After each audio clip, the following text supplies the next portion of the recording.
Good evening everyone. मेरी आवाज आ रही है सबको? Yes sir.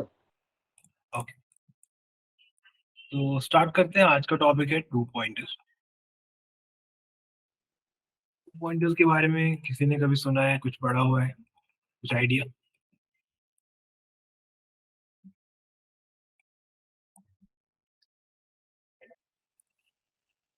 तो स्टार्ट करते हैं आज का टॉपिक।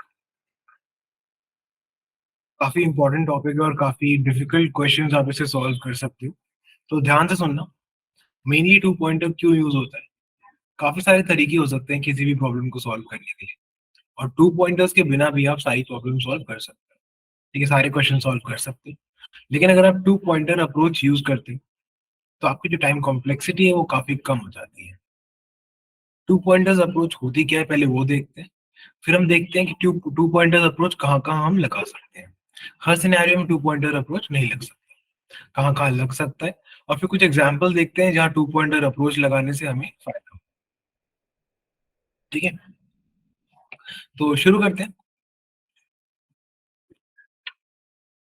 हमारा टॉपिक है टू पॉइंटर्स।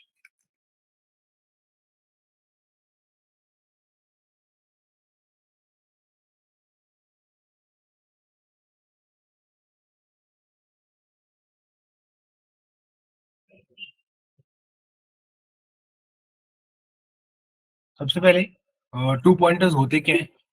कुछ नहीं है, दो इंटीजर वैल्यूज है जिसको हम रख लेते हैं, एक एरे मान लेते हैं। ठीक है,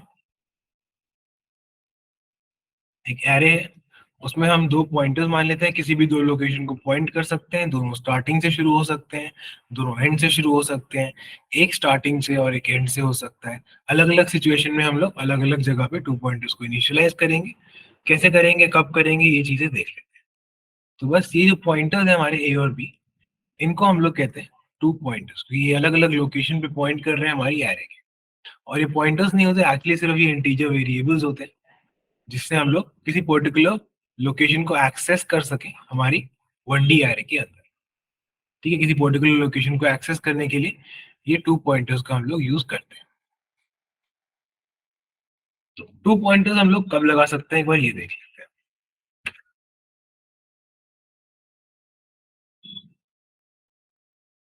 when can we use two pointers?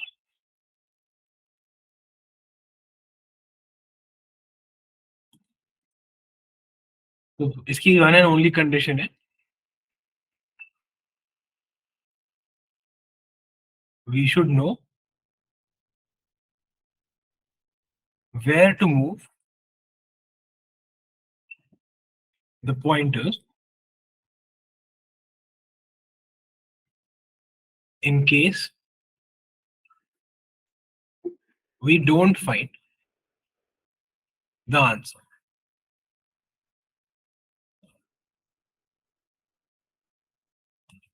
अगर करंटली हमें आंसर नहीं मिला है तो हमें पता होना चाहिए कि हमारी जो पॉइंटर्स हैं दोनों, उनको कहाँ मूव करना है और कैसे मूव करना है।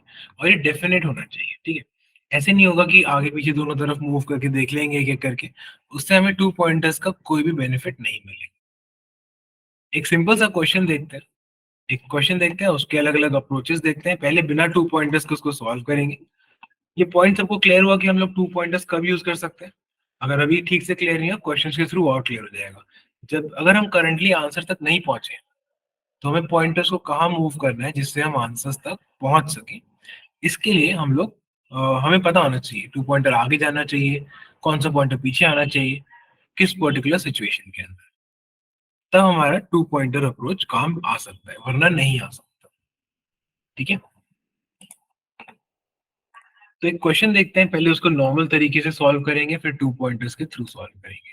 क्वेश्चन का नाम है टू सम। इसमें करना क्या है, हमें एक एरे दिया हुआ है।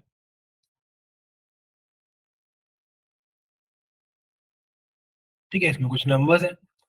एरे सॉर्टेड हो ना हो कुछ भी हो सकता है। सॉर्टेड एरे है ऐसा नहीं है।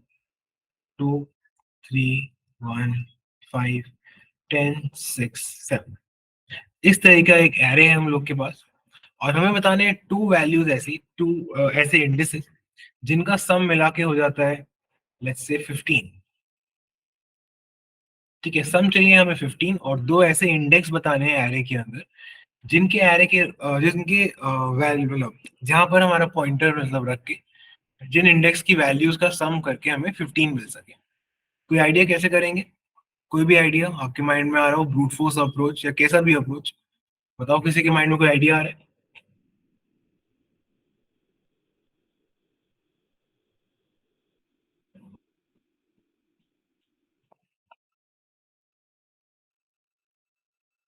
Nested loop and hash map. Sir एक बार फिर से बताइए। ठीक है, एक बार फिर से आपको क्वेश्चन समझा देता हूँ मैं। क्वेश्चन ये है, आपको एक एरे दिया हुआ है जो नेसेसरीली सॉर्टेड नहीं है। ठीक है, सॉर्टेड है ऐसा क्वेश्चन में दिया नहीं हुआ है। हो सकता है सॉर्टेड हो सकता है सॉर्टेड ना हो। आपको क्या बता रहे हैं? और एक टारगेट दिया हुआ है आपको, जैसे इस क्वेश्चन में 15 दिया हुआ है। ऐसे इंडेक्स बताने हैं दो जिन पे रखे हुए नंबर्स का अगर सम करेंगे तो 15 बन जाएगा। एरे में 15 नहीं ढूंढना है, ध्यान रखना। ऐसे दो इंडेक्स ढूंढने हैं जिन पे रखे हुए नंबर्स का सम 15 बन जाएगा।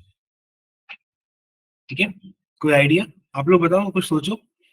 हैश में ओके।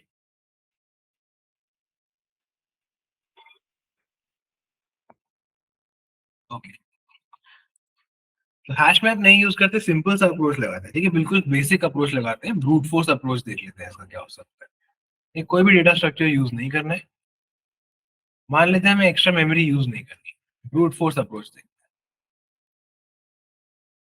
अब ब्रूट फोर्स अप्रोच में हम लोग क्या कर सकते हैं? देखो, किसी भी दो नंबर का सम कोई पर्टिकुलर वैल्यू चाहिए। अगर हम हर दो नंबर्स का सम निकाल लें, हर पॉसिबल पेयर का सम कैलकुलेट कर लें, तब भी हमें मिल जाएगी वैल्यूज।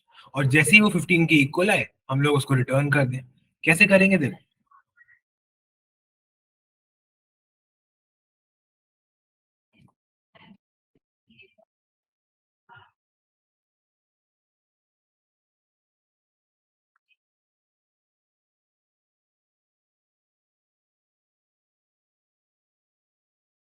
ठीक है, ये हमारा मेन फंक्शन हो गया। इसके अंदर हमने एक इंटीजर एरे ले लिया।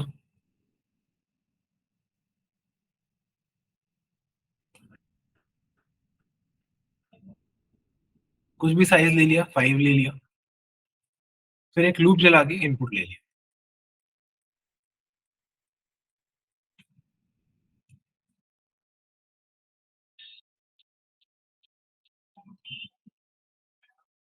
स्कैनर क्लास का ऑब्जेक्ट भी बनाना पड़ेगा, यहीं बना लेते हैं।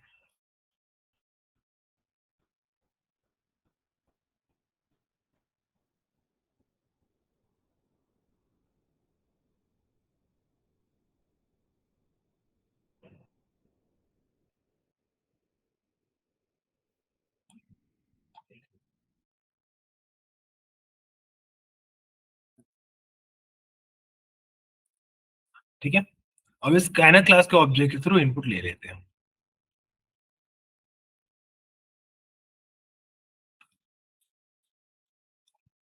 फॉर लूप चलाया हमने और एरे के अंदर इनपुट ले लिए। ठीक है, अब हम ढूंढते हैं ऐसे दो नंबर्स जिनका सम किसी टारगेट के बराबर होगा। तो पहले टारगेट की वैल्यू भी इनपुट करा लेते हैं।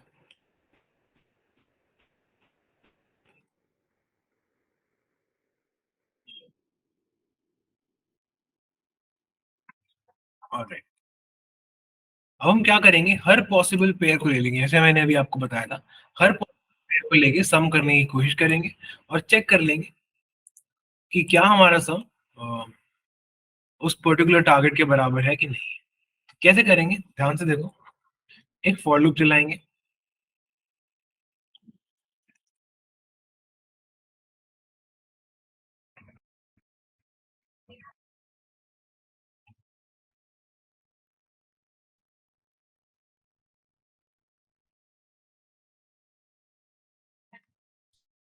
जे को i+1 से स्टार्ट करेंगे। ये भी एंड तक जाएगा एरे के। यहाँ पे हम चेक कर लेंगे, अगर array of I plus array of J बराबर है टारगेट के,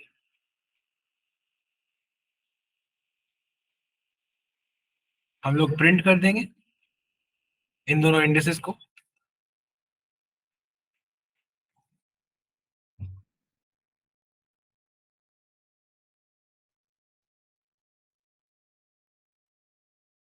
आई और जे हमने प्रिंट कर दिया और यहीं से रिटर्न हो जाएंगे, मतलब फंक्शन को क्लोज कर देंगे।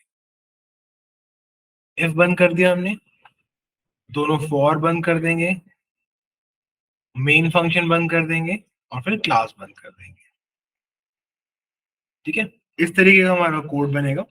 एक बार ड्राई रन करके देख लेते हैं कि क्या हम सच में सारे पेयर्स को सम कर पा रहे हैं या कुछ पेयर्स रह जा रहे हैं।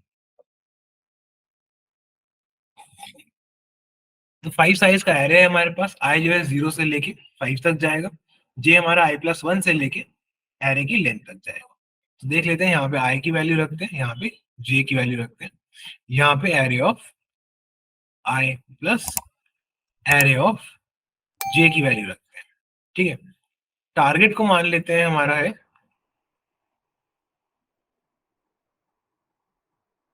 15, और जो हमारा एरे इनपुट हुआ है उसकी भी कुछ वैल्यूज ले लेते हैं, 1 2 10 3 5 4। ठीक है, और हमें ढूंढना है 15। तो उसको ड्राई रन करके देखते हैं। सबसे पहले होगी आई की वैल्यू 0, आई की वैल्यू होगी 0, और जे स्टार्ट होगा 1 से, i+1 मतलब 1 से। Array of I plus array of J 0 and 1 सम हो गया। ये टारगेट के बराबर नहीं है तो हम आगे बढ़ जाएंगे। ठीक है, टारगेट के बराबर नहीं है, टारगेट है हमारा 15। अंदर का लूप पूरी आइट्रेशन करेगा, अपनी नेक्स्ट आइट्रेशन में आएगा, जे की वैल्यू और एक बढ़ जाएगी और हो जाएगी 2।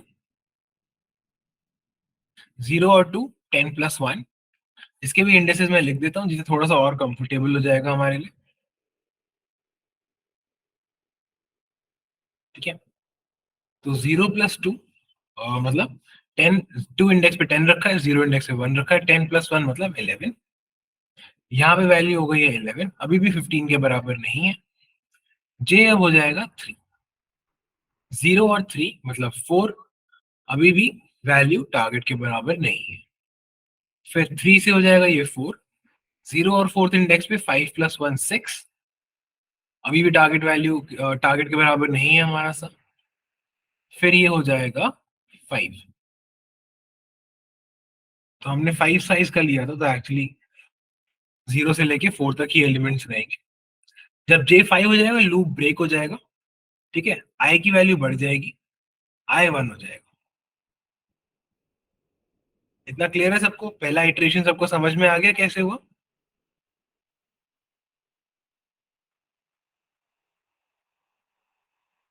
यस और नो? फर्स्ट इटरेशन क्लियर है?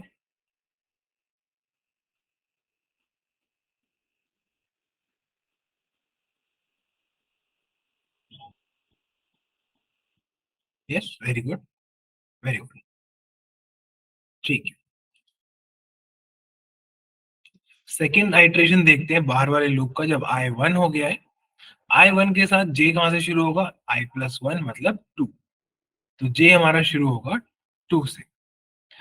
1 और 2 का सम मतलब 1 इंडेक्स पे जो नंबर है और 2 इंडेक्स पे जो नंबर है उसका सम है 3। ये भी टारगेट के बराबर नहीं है तो ये 3 हो जाएगा, जे आगे बढ़ता जाएगा। 1 और 3, और सॉरी 1 और 2 पे 10 और 1 रखा है, तो 10 और 2 रखा है तो ये 12 हो जाएगा पहले। ठीक है, 3 नहीं होगा, 12 होगा। और 1 और 3, 3 और 2 5 हो जाएगा सम, अभी भी टारगेट के बराबर नहीं है तो ये 4 हो जाएगा। 1 और 4, 5+2 7, अभी भी हमारा नंबर टारगेट के बराबर नहीं है। इसी तरीके से सारा चलता रहेगा। तो देखो कॉम्बिनेशंस क्या क्या क्या बन गए? 0 के साथ 1 2 3 4 5, 1 के साथ 2 3 4 5, फिर आई की वैल्यू 2 हो जाएगी, जे हो जाएगा i+1 से स्टार्ट 3 4 5, 3 के साथ 4 और 5, 4 के साथ 5, एंड दैट्स इट। तो यहाँ पे देखो सारी कॉम्बिनेशंस हैं, सबको दिख रहा है सारी कॉम्बिनेशंस हैं या कोई मिसिंग है? कोई भी पेयर हमने छोड़ दिया है, ऐसा है या नहीं है? सब लोग बताओ। अगर किसी को लगता है कोई पेयर हम यहाँ पे कंसिडर नहीं कर रहे हैं तो मेरे को बता दो। नहीं? ठीक है, वेरी गुड। तो मैंने यहाँ पे 5 इंक्लूड क्यों किया है? यहाँ पे जे की वैल्यू एक्चुअली 5 हो जाएगी तभी लूप ब्रेक होगा, इसलिए मैं यहाँ पे 5 लिख रहा हूँ। एक्चुअली 5 कोई इंडेक्स नहीं है, 0 से लेके 4 इंडेक्स है एरे के अंदर। ठीक है, तो ये 5 सिर्फ इसलिए इंक्लूड किया क्योंकि j की वैल्यू 5 तक जाएगी और जब वो 5 हो जाएगी तभी हमारा लूप ब्रेक होगा। ओके, तो सारी कॉम्बिनेशन हमने देख ली। जैसे ही वो बराबर आएगा 15 के, हम i और j की वैल्यूज को प्रिंट कर देंगे और रिटर्न कर जाएंगे। तो यहाँ पे जैसे ही हमारा पॉइंटर आएगा 2 और 4 पे, 2 और 4 प्रिंट हो जाएंगे और हम रिटर्न हो जाएंगे। ओके, ठीक है। तो इस अप्रोच का एक बार टाइम कॉम्प्लेक्सिटी कैलकुलेट करते हैं। इस अप्रोच के लिए टाइम कॉम्प्लेक्सिटी, जैसे मैंने आपको बताया था, अगर नेस्टेड लूप्स है तो अंदर वाली स्टेटमेंट्स कितनी बारी एग्जीक्यूट हो रही है, उससे हमें पता चलेगा कि टाइम कॉम्प्लेक्सिटी है क्या। तो ये इफ स्टेटमेंट कितनी बार एग्जीक्यूट हो रही है देख लेते हैं। फर्स्ट टाइम, अगर एरे का साइज है n, ठीक है, एरे का साइज है n, तो फर्स्ट टाइम n-1 बार एग्जीक्यूट हो रही है, फिर n-2 बार एग्जीक्यूट हो रही है। यहाँ पर भी आप देख सकते हो जो हमने पेयर्स बनाए, पहले n-1 बार चल रहा है, फिर n-2, फिर n-3 एंड सो ऑन। फिर n-3 बार एग्जीक्यूट होते हुए दिख रही है आपको ये, फिर n-4 कहां तक जाएंगी, 0 टाइम्स तक। ये सबको क्लियर है कि इतनी बार आइट्रेशंस होंगी? यस और नो?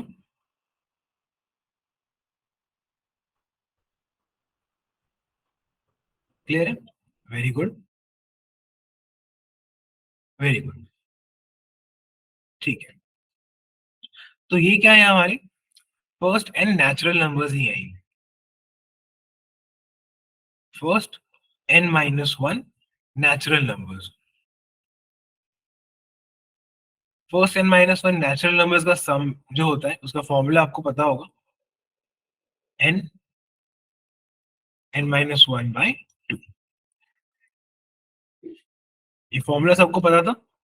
ये फॉर्मूला क्लियर है? ठीक है, अगर क्लियर नहीं है तो समेशन ऑफ जीपी के, समेशन ऑफ एपी के थ्रू भी आप इसको कैलकुलेट कर सकते हो, जहां पे हमारा कॉमन डिफरेंस होगा 1 का। ठीक है, इसको ओपन कर लेते हैं, N square by 2 minus N by. अगर हम इसको बिग ओ की टर्म्स में लिखें तो जैसा हमने देखा था, जो सबसे बड़ा टर्म है सिर्फ वही रह जाता है, बाकी सब इग्नोर हो जाते हैं। तो एन हमारा छोटा टर्म है, एन स्क्वायर बाय 2 में से 2 हमारा कांस्टेंट है, तो इसकी टाइम कॉम्प्लेक्सिटी हो गई ओ ऑफ एन स्क्वायर। हमने एक्स्ट्रा स्पेस इसमें बिल्कुल भी नहीं लिया है, कोई भी हमने इसमें एरे नहीं लिया है, ना हैश मैप लिया है, ना लिंक लिस्ट लिया है, कुछ भी लिया नहीं है, सिर्फ एक आधा वेरिएबल लिया है। तो उसका जो स्पेस कॉम्प्लेक्सिटी है वो है ओ ऑफ एन,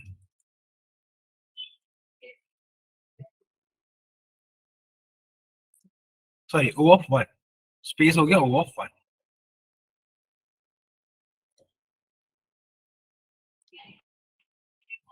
ठीक है, ये अप्रोच सबको क्लियर हो गई कि अगर हम लोग 2 पॉइंटर्स ना लगाए, सिंपली सारे पॉसिबल पेयर्स को सम करके देख लें, तो ये अप्रोच हमारी लग सकती है। क्लियर है?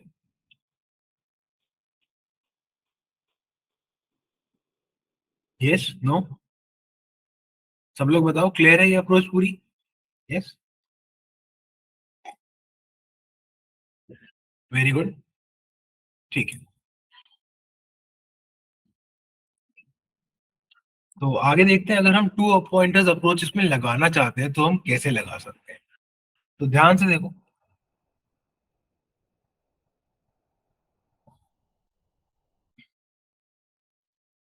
ये था हमारा एरे, क्या वैल्यूज थी, 1 2 10 3 5। इसमें वैल्यू स्टोर थी 1 2 10 3 5। अब मान लेते हैं हम एक पॉइंटर रख रहे हैं यहाँ पे और एक पॉइंटर रख रहे हैं यहाँ पे। ठीक है, ये हो गया एक, ये हो गया। अब इन दोनों का सम आ गया 1 प्लस 5 मतलब 6। टारगेट है हमारा सेम 15। अब हम कैसे इस 6 के सम को आगे बढ़ा सकते हैं, क्योंकि हमें बड़ा करना है। तो करंटली क्योंकि हमारा एरे सॉर्टेड है, हमें पता नहीं है, अगर ए आगे जाता है सम कम भी हो सकता है, सम ज्यादा भी हो सकता है, कोई सॉर्टेड ऑर्डर में ये है नहीं। अगर बी पीछे जाता है तब भी सम आपका ज्यादा भी हो सकता है और कम भी हो सकता है। ठीक है, तो हमें, जैसे हमने देखा था कि हम 2 पॉइंटर अप्रोच कब लगा सकते हैं, जब हमारा आंसर ना आए, तब हमें अपने पॉइंटर्स को कहाँ मूव करना है इसकी क्लैरिटी होनी चाहिए। कौन से पॉइंटर को मूव करके क्या होगा, ये चीज क्लियर होनी चाहिए। अब इसको मान लेते हैं, हम इस एरो को सॉर्ट कर देते हैं। ठीक है, अभी आपको दिखेगा कि यहाँ पे 2 पॉइंटर्स कैसे यूज हो सकता है। इसको कर देते हैं सॉर्ट। ये आ गया 1 2 3 5 और 10। अब ध्यान से देखना, जो चीज मैं आपको बताऊंगा वो नोटिस करने की कोशिश करना।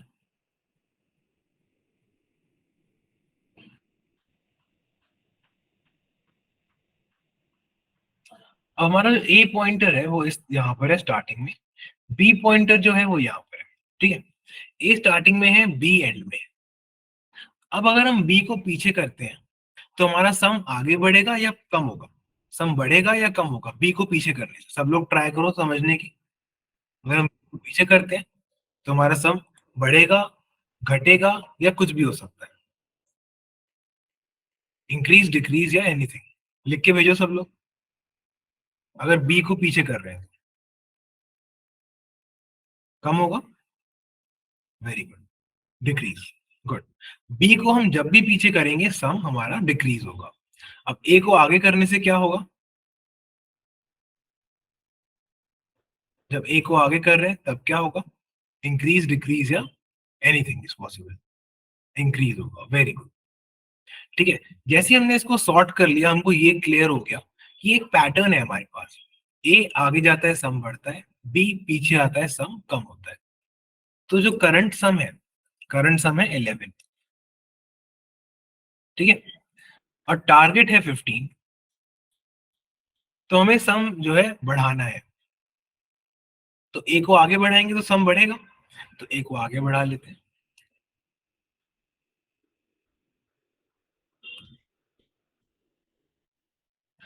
अब सम हो गया हमारा 10 प्लस 2 12, पर 12 भी 15 से कम है, तो 15 की तरफ जाने के लिए ए को और आगे बढ़ना पड़ेगा।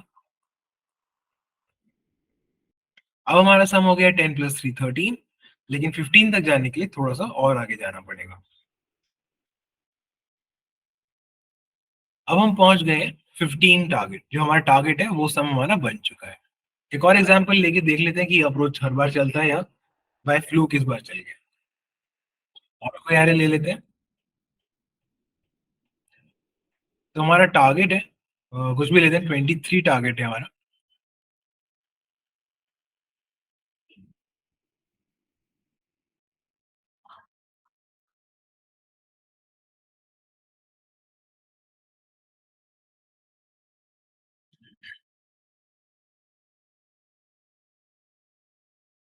ठीक है, ये हमारा एरे है। आप देख ही सकते हो कि ये सॉर्टेड है, तो इस पे हम आराम से 2 पॉइंटर अप्रोच लगा सकते हैं। अगर सॉर्टेड ना होता तो सॉर्ट करके 2 पॉइंटर अप्रोच आप लगा सकते हो। ठीक है, सर इस अप्रोच के लिए हमें हमेशा पहले सॉर्टिंग, हाँ गौरव, अगर सॉर्टेड नहीं है तो सॉर्टिंग परफॉर्म करना कंपलसरी है।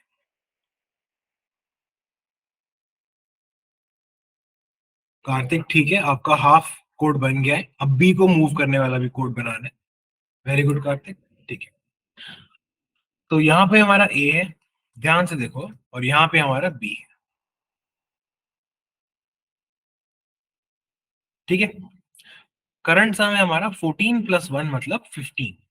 करंटली हमारा सम है 15। टारगेट है हमारा 23। 15 जो है वो टारगेट से अभी कम है। कम है मतलब हमें सम को बढ़ाना है, बढ़ाना है मतलब ए को आगे लेके जाएंगे, ए को आगे लेके चलते हैं। अब करंट सम है 14 प्लस 2 मतलब 16। सम हमारा 16 है, पर टारगेट हमारा 23 है, हमें इसको फर्दर आगे बढ़ाना होगा। तो 16 से हम ए को फिर से आगे लेके जाएंगे। अब हमारा सम है 14 प्लस 4 मतलब 18। 18 अभी भी हमारा 23 से कम है, और इसको आगे लेके जाते हैं। अब सम है 14 एंड 11 25। अब ध्यान से देखो, अब चेंज हो जाएगी बात। 25 सम आ गया हमारा। अब हमारा जो सम है वो टारगेट से बड़ा है, और अगर सम टारगेट से बड़ा है तो बी को पीछे लेके आएंगे। तो अब बी को पीछे लेके आए। अब हमारा सम है 11 प्लस 13 दैट इज 24। 24 अभी भी हमारा सम जो है टारगेट से बड़ा है। फर्दर छोटा करना है, बी को और पीछे लेके आते हैं। तो बी हमारा 12 पे आ गया है, ए 11 पे, और करंट सम हमारा 23 हो चुका है, जो कि हमारा आंसर भी है। अब ए और बी की पोजीशंस को प्रिंट कर देंगे या रिटर्न कर देंगे। क्लियर हो गया? ठीक है, तो इसका कोड देख लेते हैं कि इसको कोड कैसे करते हैं, कि ये आगे पीछे मूव करने हैं, ये करेंगे कैसे। तो इसका कोड ध्यान से देखना।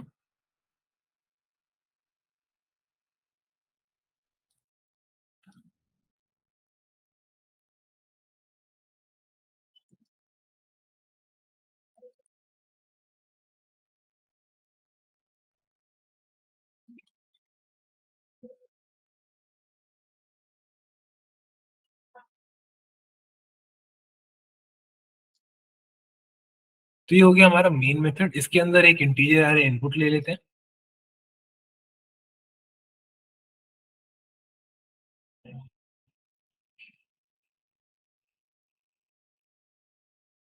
किसी भी साइज का ले लेते हैं, 5 साइज का ले लेते हैं।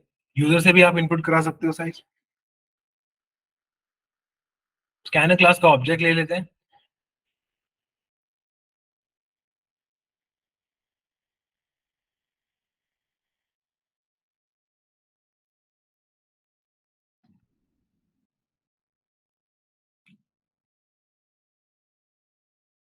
स्कैनर क्लास का हमने ऑब्जेक्ट बना लिया है। अब इससे एरे को इनपुट करा लेते हैं।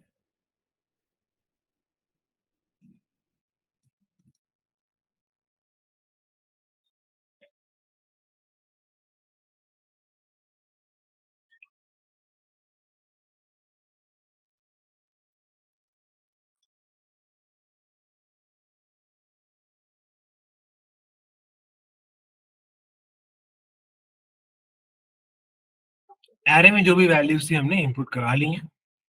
अब अपने एरे को सॉर्ट कर लेते हैं।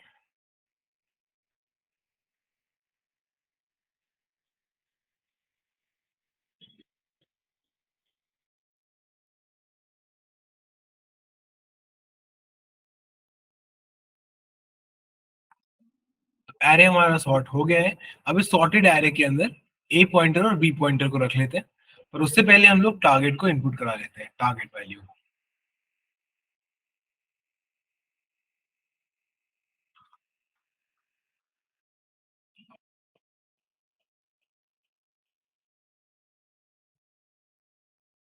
ठीक है, टारगेट वैल्यू को हमने इनपुट करा लिया है। नहीं पा रहा समझ, अगर एक से ज्यादा कॉम्बिनेशन होगा तो कोई भी एक कॉम्बिनेशन आप बता सकते हो। वैसे टू सम का जो स्टैंडर्ड क्वेश्चन है जो आपको हर प्लेटफॉर्म पे मिल जाएगा, वो यही है कि हमेशा आपका एक ही सोल्यूशन रहेगा। मधुसूदन, क्वेश्चन पे डिपेंड करता है। ऐसा नहीं है कि आप हमेशा टू पॉइंटर अप्रोच लगा सकते हो हर क्वेश्चन के लिए। आपको सोचना पड़ेगा कि आपको चाहिए क्या, आंसर क्या देना है। तो हमेशा टू पॉइंटर अप्रोच नहीं लगा सकते।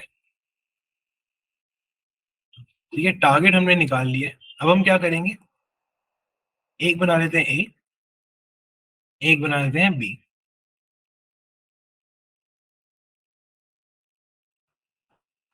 तो बी एंड पे पॉइंट कर रहा है, ए स्टार्टिंग में पॉइंट कर रहा है। ठीक है,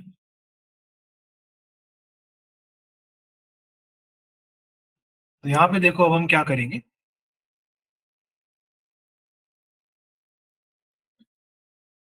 Y A is less than B and A plus B is not equal to target. ठीक है, वैल्यू हमेशा एग्जिस्ट करेगी, ये क्वेश्चन में आपको गिवन होता है, तो उसकी कोई टेंशन नहीं है कि ये वैल्यू इनफाइनाइट जाएगा। तो वैल्यू मतलब ए प्लस बी कभी ना कभी टारगेट के बराबर जरूर होगा, कोई ना कोई ऐसी वैल्यू जरूर होंगी जो टारगेट को इक्वल कर देंगी, मतलब ए प्लस बी को टारगेट के इक्वल कर देंगे। यहाँ पे ए प्लस बी नहीं लिखेंगे, एरे ऑफ ए और एरे ऑफ बी लिखेंगे, सिर्फ क्योंकि वैल्यूज इनपुट का, वैल्यूज का सम करना है, इंडेक्सेस का नहीं।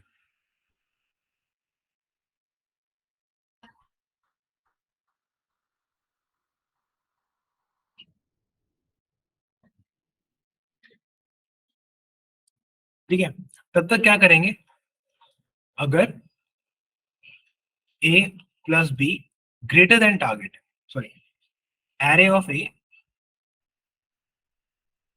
Plus array of B greater than target, ठीक है। तब क्या करना है, हमें हमें वैल्यू को कम करना है, सम को कम करना है। कम हम कैसे करते हैं, बी को पीछे करके। तो हमने बी को पीछे कर लिया, और अगर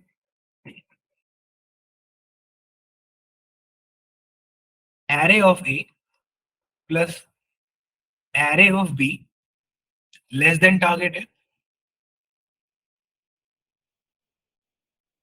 तो क्या करेंगे, अगर टारगेट से करंट सम कम है तो सम को आगे बढ़ाने, मतलब ज्यादा सम करना है तो ए को आगे बढ़ा देंगे। दैट्स इट, व्हाइल लूप को बंद कर लेंगे। ठीक है, जैसे ही इक्वल हो जाएगा व्हाइल लूप खुद ही बंद हो जाएगा, क्योंकि यहाँ पे हमने वो कंडीशन डाल ही दी है। ठीक है, जैसे ही array of A plus array of B target के बराबर होंगे व्हाइल लूप खत्म हो जाएगा। बाहर हम लोग प्रिंट कर देते हैं ए और बी।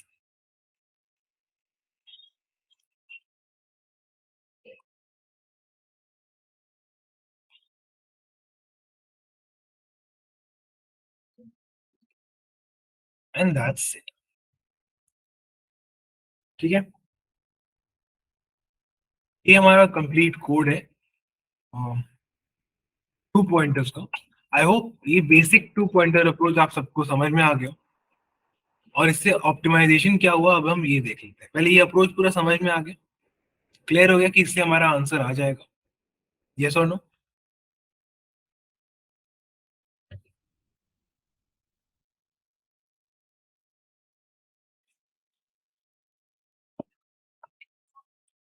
ठीक है, शुभ्रांशु को आ गया है, पारस को आ गया है, प्रेरणा वेरी गुड। सब लोग बताओ, ये अप्रोच समझ में आ गया, बहुत ही इंपॉर्टेंट अप्रोच है। अभी देखो हम 3-4 क्वेश्चन और करेंगे इसके, फिर आपको पता लग जाएगा कि इससे कितने सारे क्वेश्चन आप सॉल्व कर सकते हो। गौरव वेरी गुड। ठीक है, तो इसको असली में सॉल्व करके देखते हैं।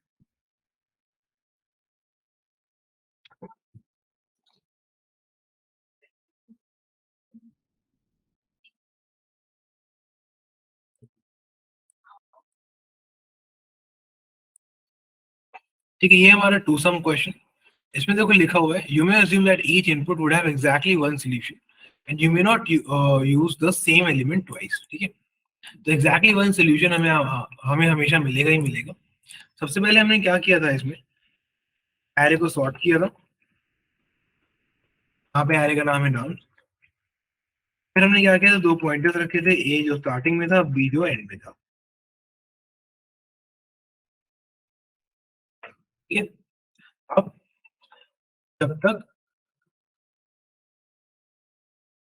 ए लेस देन बी है and nums of A plus nums of B not equal to target value है,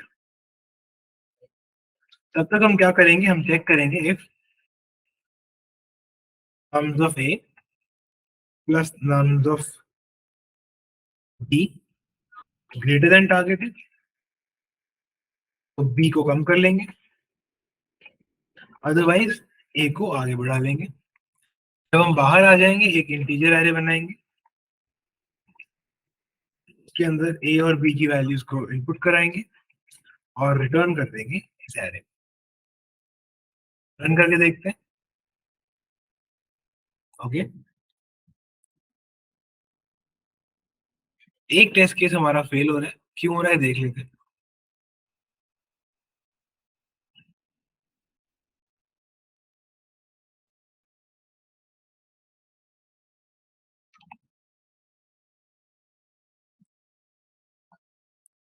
तो यहाँ पे जो आउटपुट आ रहा है वो आ रहा है 0 और 2।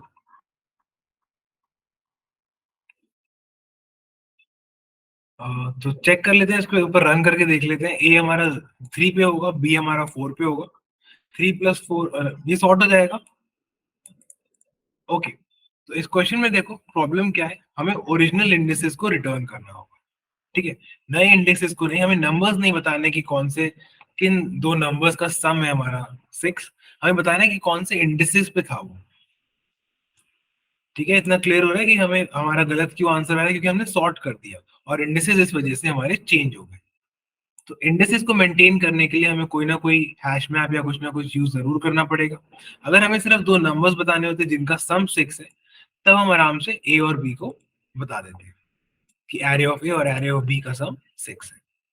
सबको क्लियर हो गया? यस और नो? क्लियर? ठीक है। अब इसमें टू सम इसलिए नहीं लग पा रहा क्योंकि इसमें टू पॉइंटर इसलिए नहीं लग पा रहा क्योंकि हम इसमें सॉर्ट ही नहीं कर सकते। सॉर्ट करने से इंडिसेस हमारे खराब हो जा रहे हैं। इसलिए इसमें हम लोग क्या करेंगे, हम लोग हैश मैप का ही यूज करना पड़ेगा इसको सॉल्व करने के लिए।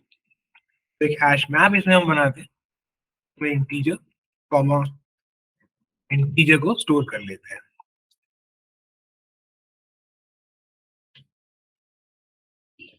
ठीक है, हैश मैप एकदम बेसिक सी चीज है, आगे हम लोग अच्छे डिटेल में कवर कर लेंगे। बस की वैल्यू पेयर को हम लोग हैश मैप में स्टोर कर लेते हैं। तो इसीलिए हम लोग ध्यान रखें, बस इतना ही ध्यान रखेंगे कि हैश मैप में की वैल्यू पेयर है अभी के लिए, और बाकी सारी डिटेल्स हम लोग बाद में देखेंगे सारी डिटेल में। हाँ, हाँ पारस करेक्ट, सॉर्ट करते हमारे इंडिसेस खराब हो जाएंगे। Very good. तो हम क्या करेंगे, हम एक तरह से चलेंगे फॉर लूप के थ्रू।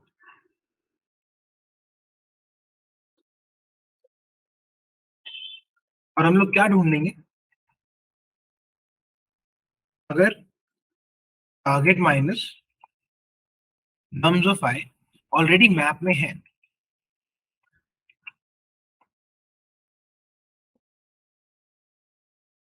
अगर target minus nums of I already map के अंदर है, हमें पता लग जाएगा कि नम्स ऑफ आई और टारगेट माइनस नम्स ऑफ आई का जो भी इंडेक्स है वो हमारा आंसर है। वहां पे हमें दो नंबर्स मिल गए हैं जिनका सम टारगेट के बराबर है। एक इंटीजर एरे बना लेंगे, इसके अंदर दो वैल्यूज डाल देंगे,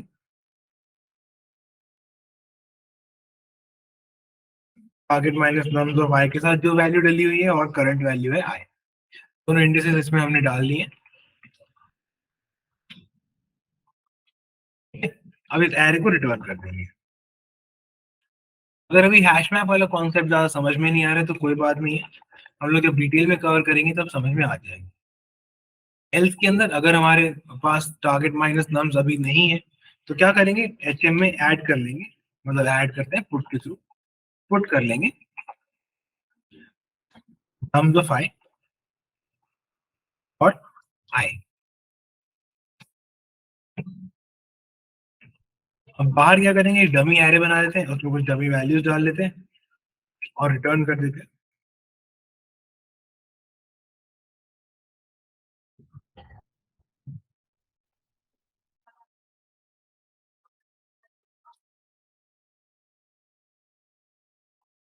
रन करके देखते हैं।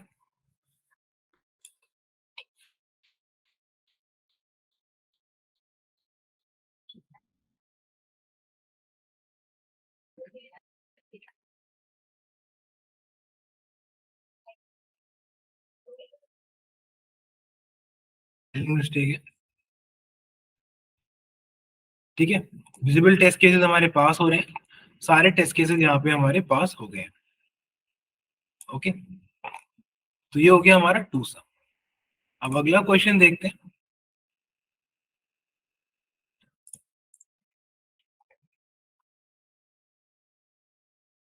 नेक्स्ट क्वेश्चन जो हम ट्राई करेंगे सॉल्व करने की वो है कंटेनर विद मोस्ट वाटर।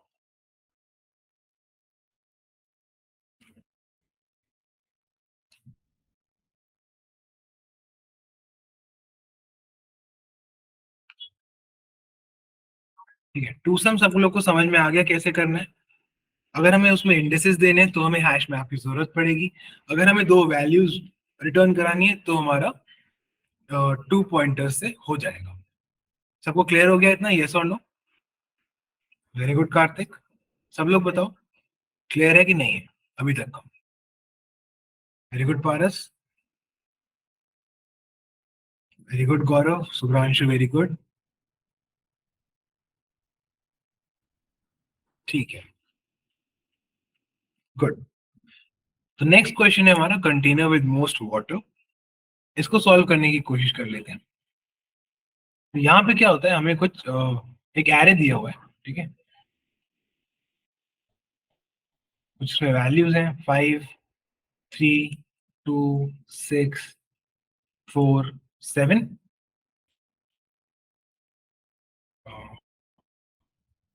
7 हटा देते हैं, 4 तक वैल्यूज। ठीक है, अब इसको ड्रॉ कर लेते हैं, इसका मीनिंग क्या है। बेसिकली इस तरीके का कुछ मीनिंग है इसका। यहाँ पे एक ग्राफ है, स्टार्टिंग का हाइट है 5, फिर 3, फिर 2, फिर 6 और फिर 4। हमें बताना है कौन सी दो वॉल्स के बीच में मैक्सिमम वाटर स्टोर होगा। कैसे करेंगे, अगर मान लेते हैं 5 और 3 लिखते हैं हम, ठीक है, 5 और 3, तो इसके बीच में इतना ही वाटर स्टोर होगा। इससे ज्यादा वाटर भरेंगे तो राइट साइड वाली वॉल से बाहर गिर जाएगा। अगर हम 5 और 6 लेते हैं, 5 और 6 ले लेते हैं, अगर 5 और 6 वाली वॉल को कंसिडर करते हैं, तो इनके बीच में इतना वाटर स्टोर होगा। अगर इससे ऊपर पानी भरेंगे तो लेफ्ट साइड वाली वॉल से बाहर गिर जाएगा। तो वॉल्यूम ऑफ वाटर कैसे कैलकुलेट करेंगे। 5 है इंडेक्स 0 पे, 1 पे, ये 2 पे, ये 3 पे और ये 4 पे। अगर हम 5 और 6 के बीच में बात करें तो हाइट क्या है, मिनिमम हाइट इन दोनों में से 5 और 6 में से 5 है। विड्थ क्या होगी हमारे कंटेनर की, 0 से लेके 3 तक, मतलब 3। तो 15 यूनिट पानी यहाँ पे 5 और 6 वॉल के बीच में कलेक्ट हो सकता है। हमें बताना है कौन सी दो वॉल आप लोगे जिससे मैक्सिमम वाटर यहाँ पे कलेक्ट हो जाए। तो इसका भी सबसे simple solution brute force solution है। ब्रूट फोर्स सोल्यूशन के अंदर हम लोग क्या करते हैं,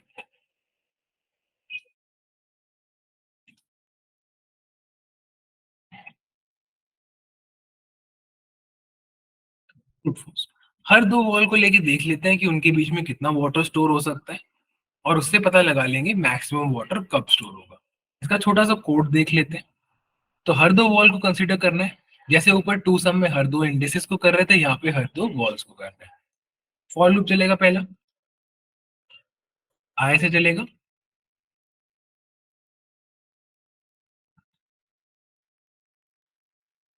नम्स डॉट लेंथ तक जाएगा, आई प्लस प्लस, फिर फॉर लूप दूसरा चलेगा, जे से चलेगा, J equal to I plus one से लेके नम्स डॉट लेंथ तक जाएगा,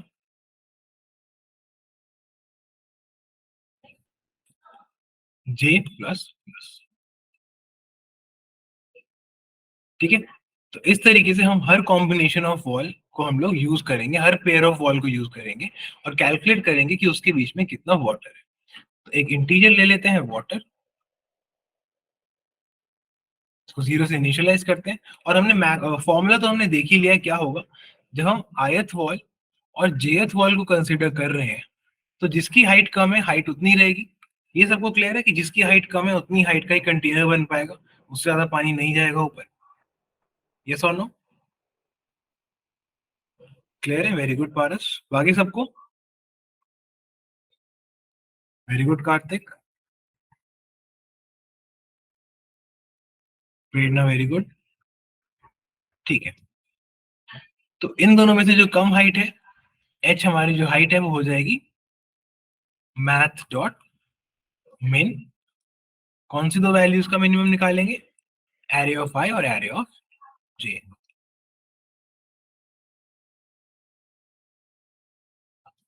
इनका निकाला हमने मिनिमम, वो हो गया हाइट, ब्रेथ या फिर विथ कुछ भी कह सकते हैं, क्या हो जाएगा, जे माइनस आई। ठीक है, और टोटल वाटर कंटेंट कितना हो जाएगा, एच इंटू बी। तो इस फॉर्मूले के अंदर भी सेम चीजें निकाल लेते हैं, पहले हाइट निकाल लेते हैं।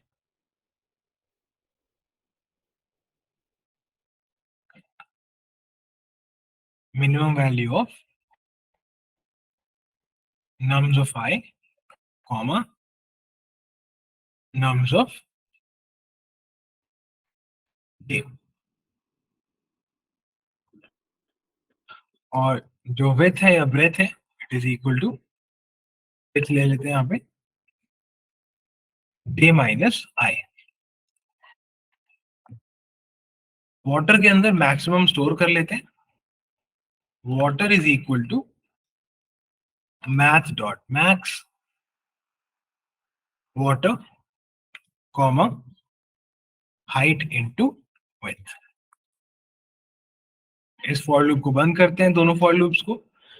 तो सारी पेयर में से जो भी मैक्सिमम वाटर स्टोर हो पाएगा वो वाटर वेरिएबल के अंदर आ जाएगा. इसको हम लोग यहाँ पे रिटर्न कर देंगे.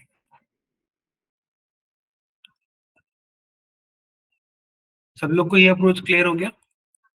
पूरा अप्रोच क्लियर हो गया कि कैसे यहाँ पे हमें आंसर मिल जाएगा हमेशा करेक्ट. लेकिन इसकी टाइम कॉम्प्लेक्सिटी जैसे कि पिछली बार थी ओ ऑफ एन स्क्वायर हो जाएगी.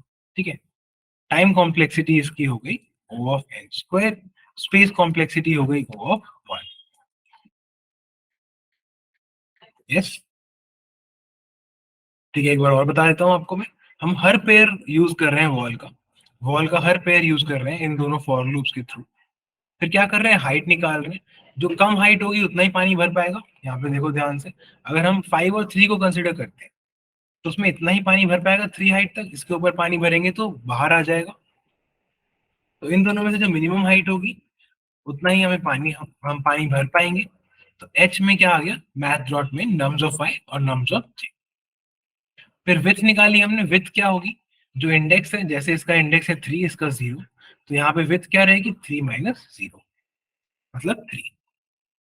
तो हमने विथ कैलकुलेट कर ली. अब वाटर के अंदर मैक्सिमम स्टोर किया वाटर का और हाइट इनटू विथ का. हाइट इनटू विथ मतलब करंट सिनेरियो में कितना पानी स्टोर कर सकते हैं उसका. जब ये सारे फॉर लूप चल गया, पूरा इटरेशन इसका खत्म हो गया दोनों फॉर लूप्स का, तो मैक्सिमम वाटर वाटर के अंदर स्टोर हो गया, उसको हमने रिटर्न कर दिया. क्लियर हुआ मधुसूदन? Very good. ठीक है, अब देखते हैं इसमें टू पॉइंटर अप्रोच कहाँ से आए. मतलब इसमें टू पॉइंटर अप्रोच कहाँ लगाए. क्योंकि इस एरे को तो अब सॉर्ट नहीं कर सकते, क्योंकि अगर हमने इसको सॉर्ट कर दिया तो ऑर्डर ही चेंज हो जाएगा वॉल्स का. ठीक है, फिर हमारा करेक्ट आंसर आएगा ही नहीं. तो इसमें टू पॉइंटर अप्रोच कहाँ लगाएं ये देखते हैं. तो ये 5 3 2 6 4 फिर से बनाते हैं ये.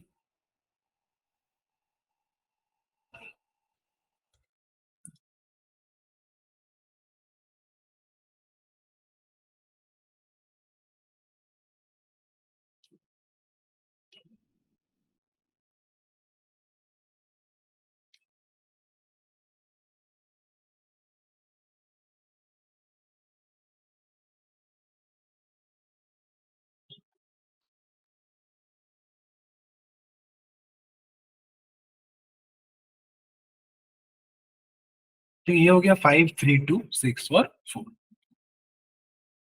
ठीक है, अब एक पॉइंटर हम लोग यहाँ रखते हैं, दूसरा पॉइंटर रखेंगे यहाँ.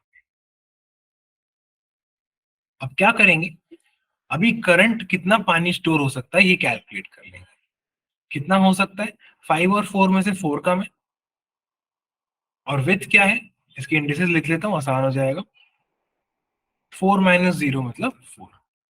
तो करंटली 16 पानी स्टोर हो सकता है, 16 यूनिट्स. ठीक है, अब इन दोनों में देखेंगे जिसकी भी हाइट कम है उसको मूव कर लेंगे, क्योंकि वही हमारा लिमिटिंग फैक्टर बन रहा है. जैसे बी की हाइट कम है, यही हमारा लिमिटिंग फैक्टर है, तो बी को मूव करेंगे पीछे. अब कितना वाटर स्टोर हो सकता है फिर से कैलकुलेट करेंगे. विथ है हमारी 3, हाइट है हमारी दोनों की मिनिमम 5 तो 3 15. फिर से जिसकी हाइट कम है उसको मूव करेंगे. अब ए की हाइट कम है तो ए को आगे मूव करेंगे.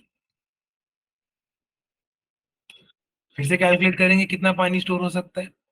मिनिमम हाइट इन दोनों में से है 3, विथ है 3 - 1 2 या 6.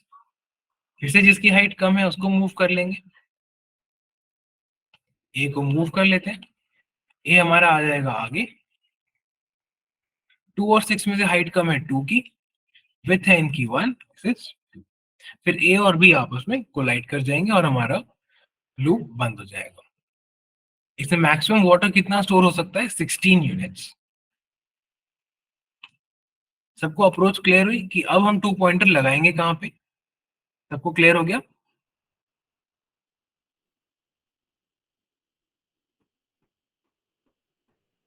यस और नो? क्लियर हुआ? Okay, very good Kartik, very good गौरव।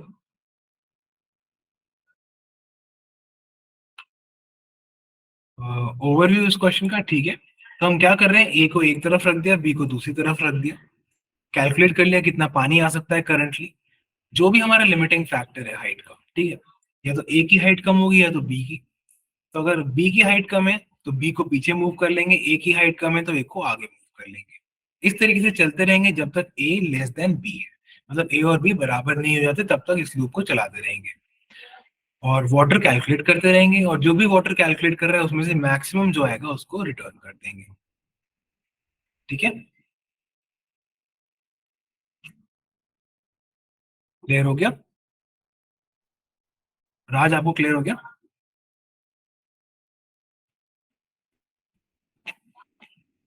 Yes, very good.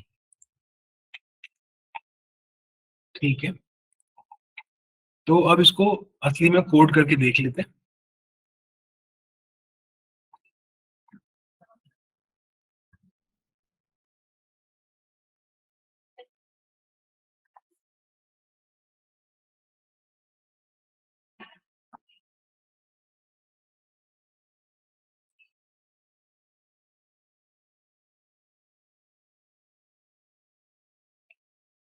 ठीक है, ये है container with most water.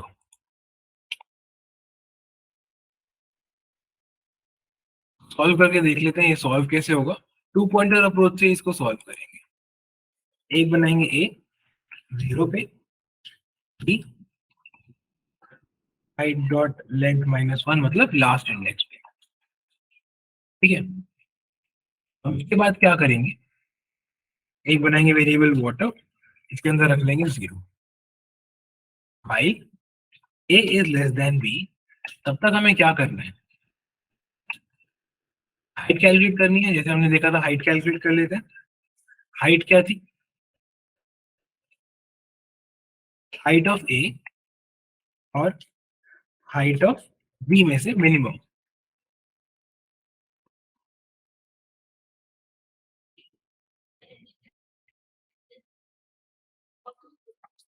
Height of A और हाइट ऑफ बी में से मिनिमम हो गई हमारी हाइट। विड्थ क्या हो गई, बी माइनस ए, इतनी हो गई हमारी विड्थ। अब वाटर के अंदर स्टोर कर लेते हैं, math dot max height into water और वाटर, लास्ट में रिटर्न कर देते हैं वाटर। That's it.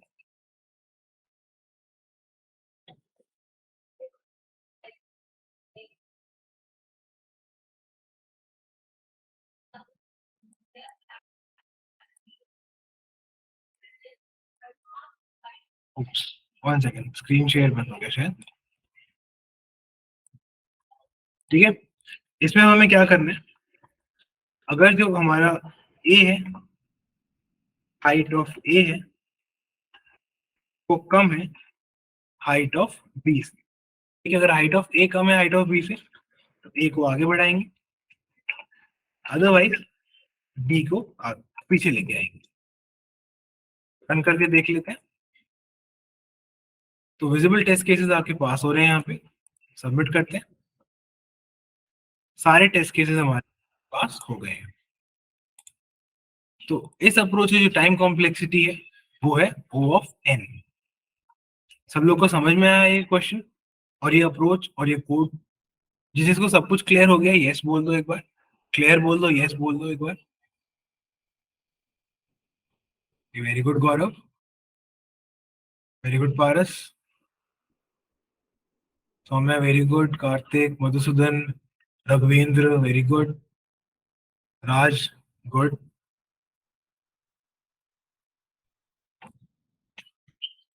ओके, ठीक है, तो ये हो गया हमारा दूसरा क्वेश्चन जिसमें हम लोग कैलकुलेट कर रहे हैं कौन से कंटेनर में मैक्सिमम वाटर है। अब हम नेक्स्ट क्वेश्चन देख लेते हैं। हम ट्राई कर रहे हैं एक एरे को रिवर्स करने का, ठीक है, रिवर्स एन एरे।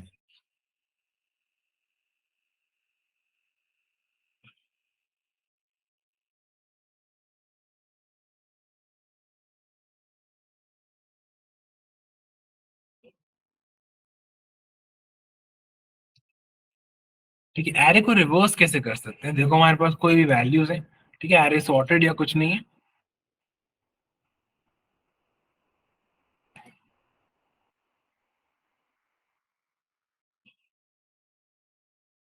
ऐसा एरे है हमारे पास। अब इसको करना है रिवर्स। तो एक तो बहुत ही इजी सा तरीका है, हमारे पास एक और एरे ले लो, इसी साइज का एक और एरे बना लो, फिर यहाँ पे एक रखो पॉइंटर, तो जो भी वैल्यू है यहाँ पे, और यहाँ पे एक रखो पॉइंटर, तो जो वैल्यू यहाँ पे है यहाँ कॉपी करो, फिर जो पॉइंटर ए है उसको आगे बढ़ाओ, पॉइंटर बी को पीछे लेके जाओ।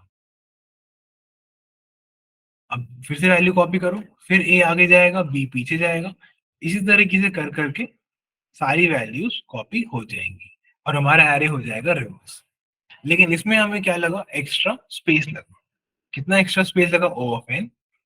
इस अप्रोच की टाइम कॉम्प्लेक्सिटी हुई ओ ऑफ एन, और स्पेस कॉम्प्लेक्सिटी भी ओ ऑफ एन। ये अप्रोच क्लियर है सबको? यस और नो?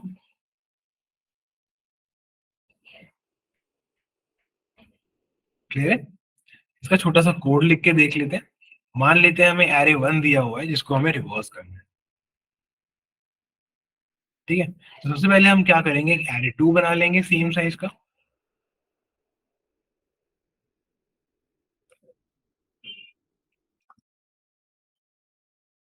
किस साइज का होगा? एरे 1 के साइज का,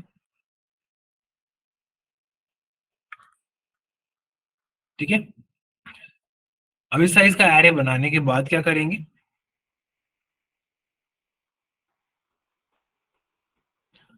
एक फॉर लूप चलाएंगे, या ए और बी दो पॉइंटर ले लेते हैं। एक हो गया हमारा ए, दूसरा बी। ए हमारा स्टार्टिंग से शुरू होगा, और बी हमारा एंड पॉइंट से शुरू होगा एरे 1 के,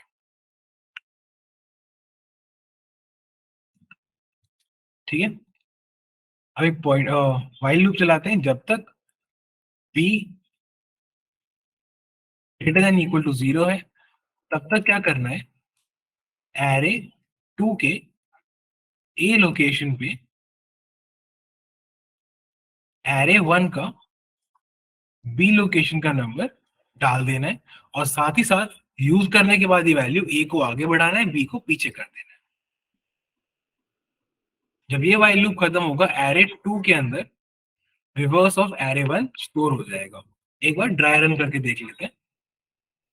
तो ध्यान से देखो, हमारा एरे है 1 3 5 2 4,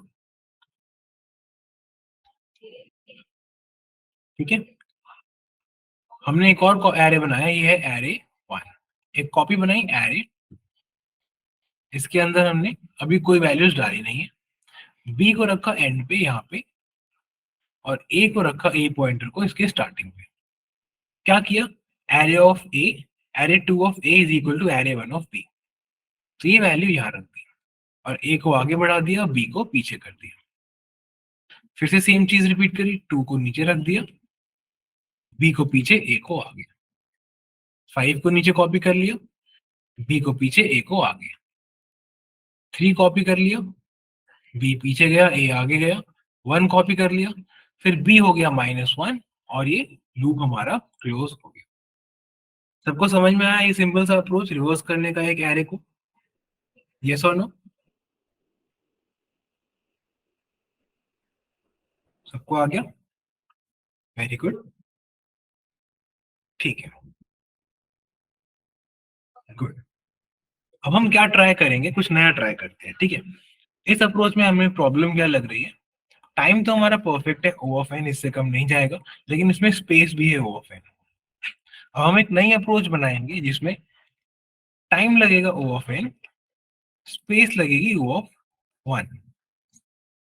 तो हम इम्प्रूव कहाँ पे कर रहे हैं, टाइम के कॉन्टेक्स्ट में इम्प्रूव नहीं कर रहे हैं। हम ट्राई करेंगे कि स्पेस के कॉन्टेक्स्ट में इम्प्रूव करें। स्पेस ओ ऑफ 1 का क्या मतलब है, जो इनपुट एरे है वो तो स्पेस लेगा ही एन का, लेकिन एक्स्ट्रा एरे हम अपनी तरफ से ना बनाए, ठीक है। इनपुट एरे में तो कुछ नहीं कर सकते, वो तो एन साइज का हमें मिलेगा ही। तो ऐसा नहीं है कि वो भी यूज ना करें, उसको यूज करें, लेकिन एक्स्ट्रा एरे ना बनाए, तो स्पेस हमारा हो जाएगा ओ ऑफ 1। तो अब देखो इसमें कैसे लगा सकते हैं, और थोड़ा सा ऑप्टिमाइजेशन। फिर से वही एरे ले लेते हैं, 1 3 5 4 2, कुछ भी इस तरीके का हमारा एरे है। हम क्या करेंगे, एक पॉइंटर रखेंगे यहाँ, दूसरा पॉइंटर रखेंगे यहाँ। ये हो गया ए, ये हो गया बी। हाँ वेरी गुड गौरव, स्वैप करते चलेंगे अब ए पोजीशन पे जो नंबर रखा है और बी पोजीशन पे जो नंबर रखा है उनको आपस में स्वैप कर देंगे। देखो रिवर्स में हो क्या रहा है, एक बार रिवर्स में आपको बना के दिखाता हूँ। यहाँ पे 1 3 5 4 2, एक पैटर्न नोटिस करो आप। ये नंबर जा रहा है यहाँ पे, ये दोनों आपस में एक्सचेंज हो रहे हैं, फिर ये दो नंबर आपस में एक्सचेंज हो रहे हैं, और ये अपने साथ एक्सचेंज हो जा रहे हैं। ये करके देखते हैं, 1 और 2 आपस में एक्सचेंज कर दो, 3 और 4 आपस में एक्सचेंज कर दो, 5 अपने साथ एक्सचेंज कर दो। देखो हो गया रिवर्स। इसी चीज का यूज हम करेंगे, ए और बी को आपस में स्वैप कर दो। क्या बना,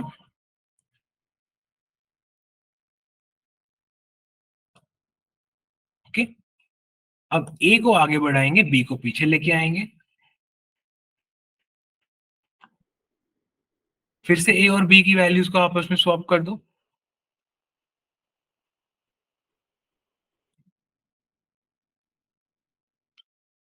अब ए और बी सेम जगह पॉइंट कर रहे हैं, तो लूप को क्लोज कर दो। तो देखो आपका एरे रिवर्स हो चुका है। हमने एरे को एक ही बार ट्रैवर्स किया, टाइम कॉम्प्लेक्सिटी हो गई O of n, space complexity O of 1। हमने कोई भी एक्स्ट्रा एरे नहीं लिया, जो इनपुट एरे था उसी के अंदर स्वैप किया और उसी को हम लोग रिटर्न कर रहे हैं। ये सबको क्लियर हो गया, ये सबको क्लियर हो जाना चाहिए। एक बार मेरे को बताओ क्लियर हो गया या नहीं हो गया। फिर गौरव को हो गया, शुभ्रांशु को हो गया, वेरी गुड।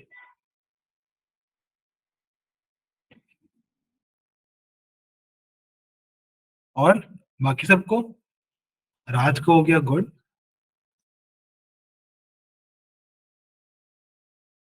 पारस को हो गया, वेरी गुड।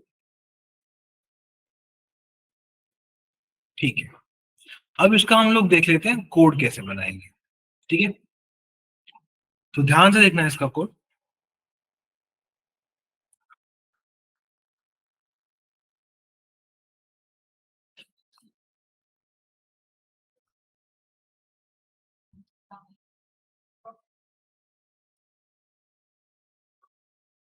ये हो गया हमारा मेन फंक्शन।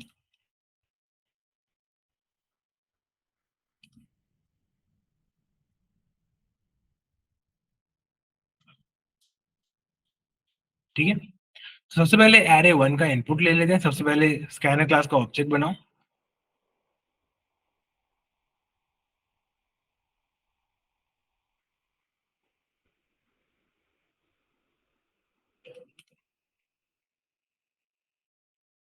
अब इनपुट ले लो n, जो कि एरे 1 का साइज है।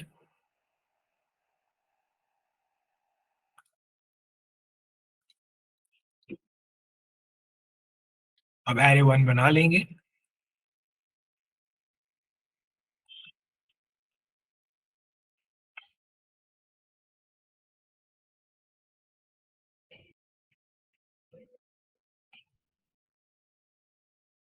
n साइज का हमने एरे बना लिया है। अब एरे 1 के अंदर इनपुट ले लेते हैं।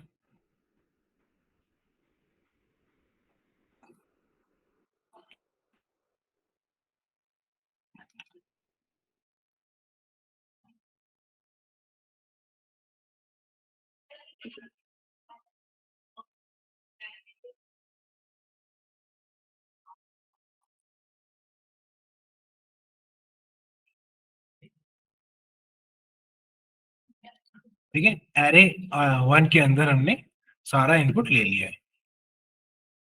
ओके, अब हम क्या करेंगे, इसको स्टार्ट करते हैं रिवर्स करना। तो रिवर्स करना हमने कैसे देखा था, दो पॉइंटर्स लिए थे, एक ए और एक बी। ए हमने स्टार्ट किया था 0 से, बी हमने स्टार्ट किया था एंड से।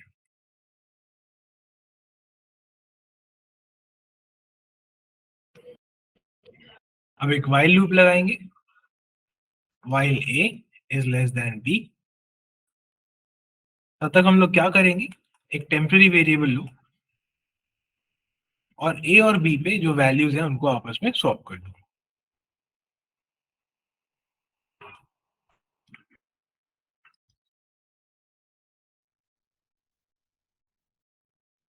इसमें मेरे को बताना कोई गलती है या ठीक से स्वैप हो रहा है। ध्यान से देखो इस स्वैपिंग को। सब लोग बताना कोई गलती है या ठीक से स्वैप हो रहा है।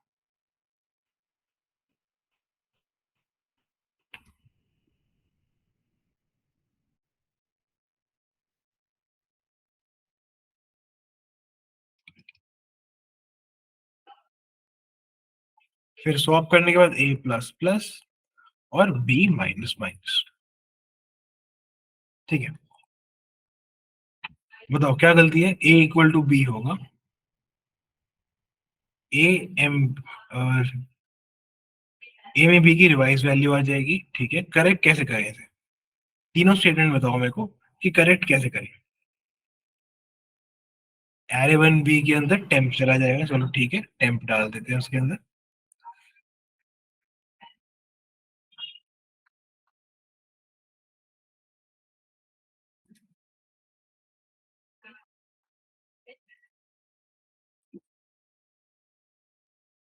थर्ड वैल्यू यूज कर लो। अभी ठीक है क्या? Temp equal to A. ठीक है, कॉस तब ए इक्वल टू बी और third statement B equal to temp. A equal to B ऊपर होगा, B equal to temp. Okay, very good. ठीक है, इसको इरेज करते हैं।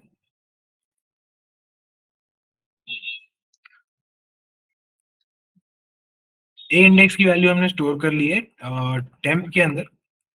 हम क्या करेंगे?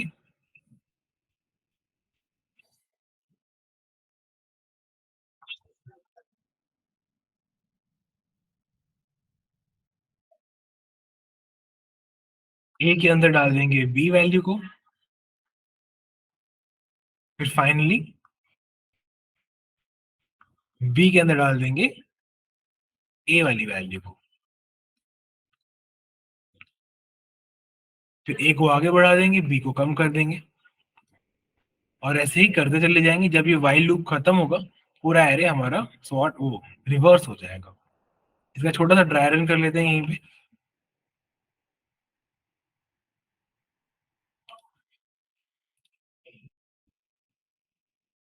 पहला रखा है हमने ए यहाँ पे और बी स्टार्ट हो रहा है यहाँ पे।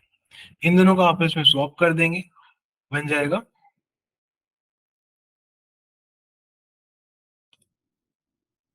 ए आगे बढ़ जाएगा, बी पीछे आ जाएगा।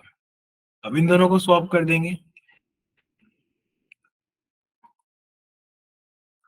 अब ए भी यहीं पॉइंट करेगा, बी भी यहीं पॉइंट करेगा, वाइल लूप बंद हो जाएगा। तो आप देख सकते हो 21460 का रिवर्स हो चुका है 06412।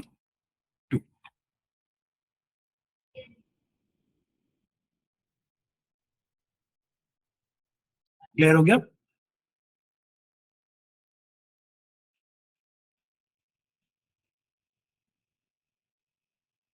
सबको क्लियर हो गया? यस और नो? सब लोग बताओ क्लियर है? सर एरे वन बी में टेम्प की वैल्यू आएगी। हाँ, गुड। यहाँ पे ए की वैल्यू नहीं आएगी क्योंकि ए की वैल्यू हमने चेंज कर दी है। यहाँ पे आएगा temp. Very good. Okay Subhranshu, very good. सब लोग को क्लियर है? हाँ कार्तिक। तो उस प्रॉब्लम को इसी तरीके से हमें सॉल्व करना है, टू पॉइंटर्स यूज करके। एक्स्ट्रा एरे बना के या किसी और तरीके से नहीं सॉल्व करना है। तो रिवर्स करने का एरे को इनबिल्ट फंक्शन भी होता है, लेकिन हम ट्राई करेंगे कि जितने इनबिल्ट फंक्शन खुद से समझ सके, खुद से बना सके, उतने एक बार बना लें और उनको समझ लें। काफी बार क्या होता है, हम लोग कॉम्प्लेक्स प्रॉब्लम में कोई इनबिल्ट फंक्शन यूज कर देते हैं, हमें पता नहीं लग रहा होता कि उसकी टाइम कॉम्प्लेक्सिटी क्या है। जब आप इनबिल्ट रिवर्स यूज करते हो, तो जो अभी मैंने टू पॉइंटर्स के साथ किया है, कंप्यूटर भी वही करता है। उसकी टाइम कॉम्प्लेक्सिटी होती है ओ ऑफ एन। ठीक है, तो काफी बार लगता है कि हमने कॉल कर दिया कोई फंक्शन तो time complexity O of one ही दिमाग में उसकी आती है। लेकिन हर फंक्शन की कुछ ना कुछ टाइम कॉम्प्लेक्सिटी होगी। ओ ऑफ वन भी हो सकती है, कुछ और भी हो सकती है। तो इसलिए उनको स्टडी करना भी जरूरी है अगर हमें ओवरऑल टाइम कॉम्प्लेक्सिटी निकालनी है पूरे कोड की। ठीक है, ये क्लियर हो गया? तो नेक्स्ट क्वेश्चन देखते हैं जो हमारा 2 पॉइंटर से इजीली हो सकता है।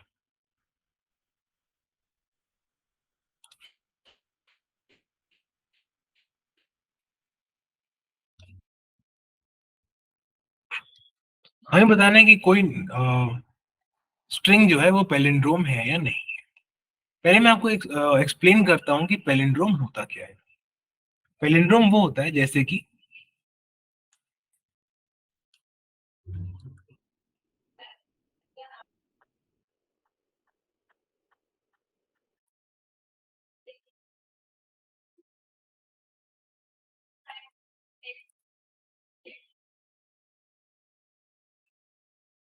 कोई हमने स्ट्रिंग ली, उसको रिवर्स कर दिया, तब भी हमारा स्ट्रिंग जो है वो सेम ही रहा।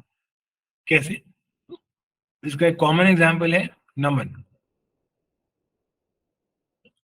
देखो, इसको यहां से पढ़ो या इस तरह से पढ़ो, आपको नमन ही रीड करोगे आप। मलयालम, हाँ वेरी गुड, काफी अच्छा एग्जांपल है ये। मलयालम, इसको भी आप इधर से रीड करो या इधर से रीड करो, सेम ही रहेगा। Very good Raju. ठीक है, तो इसको कहते हैं एक पैलिंड्रोम। अब हमें एक स्ट्रिंग दी हुई है और चेक करना है कि क्या वो पैलिंड्रोम है या नहीं।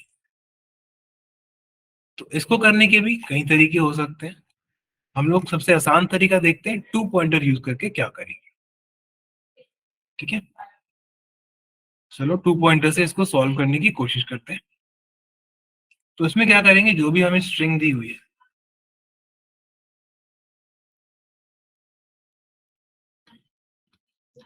एक पॉइंटर रखेंगे इधर और एक पॉइंटर रखेंगे इधर, एक स्टार्टिंग में और एक एंडिंग में। अगर ये दोनों बराबर है तो स्टार्टिंग वाले को आगे करेंगे, एंडिंग वाले को पीछे करेंगे। इस तरीके से चेक करते रहेंगे। अगर ये दोनों भी बराबर है, स्टार्टिंग वाले को आगे, एंडिंग वाले को पीछे, चलते रहेंगे जब तक ये बराबर नहीं हो जाते या फिर इनके ऊपर आने वाली वैल्यूज अनइक्वल नहीं हो जाती। अगर कोई एक वैल्यू भी अनइक्वल है तो रिटर्न कर देंगे फॉल्स। इसका मतलब ये एक पैलिंड्रोम नहीं है। और अगर ए और बी आपस में क्लैश हो जाते हैं तो हमें पता लग जाएगा कि ए जो हमारा स्ट्रिंग है वो एक पैलिंड्रोम है। ठीक है, इसको देख लेते हैं सॉल्व कैसे करेंगे। थ्योरेटिकली सबको समझ में आ गया सॉल्व कैसे करेंगे 2 पॉइंटर्स से इसको? यस और नो, सब लोग लिख के बताओ।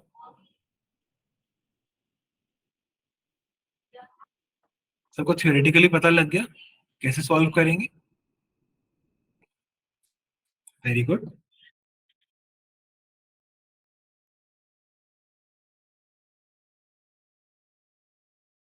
ठीक है,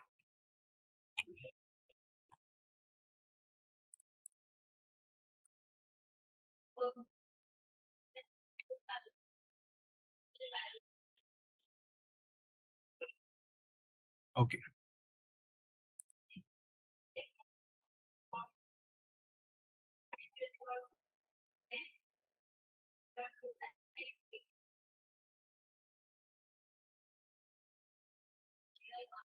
चलो इसको सॉल्व करके देखते हैं। इसका पूरा कोड लिख लेते हैं।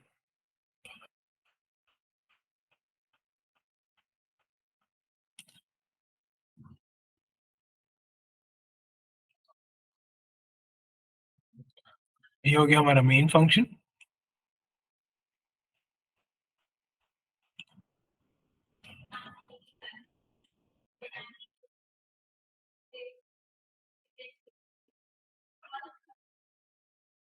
ठीक है, तो मेन फंक्शन के अंदर हम क्या करेंगे, पहले स्कैनर क्लास का ऑब्जेक्ट बना देते हैं और स्ट्रिंग का इनपुट ले।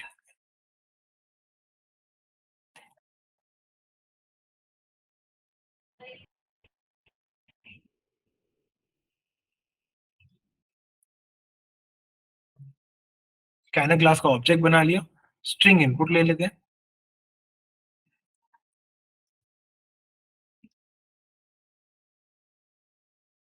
हमने यहाँ पे स्ट्रिंग इनपुट ले लिया है। अब हम क्या करेंगे, दो पॉइंटर्स ले लेंगे। ए 0 पे, बी जाएगा एस डॉट लेंथ -1 पे। ठीक है, while a is less than b, तब तक हम लोग क्या करेंगे, चेक करेंगे कि ए पे आने वाला कैरेक्टर और बी पे आने वाला कैरेक्टर सेम है कि नहीं है। अब एक स्ट्रिंग में से एक पर्टिकुलर कैरेक्टर कैसे निकालते हैं, अगर हमें इंडेक्स दिया हुआ, सबको याद है कौन सा फंक्शन यूज करते हैं, बताओ मेरे को। अगर हमारे पास एक स्ट्रिंग है एस, एथ इंडेक्स पे उस पे कौन सा कैरेक्टर रखा है, कैसे पता लगाएंगे?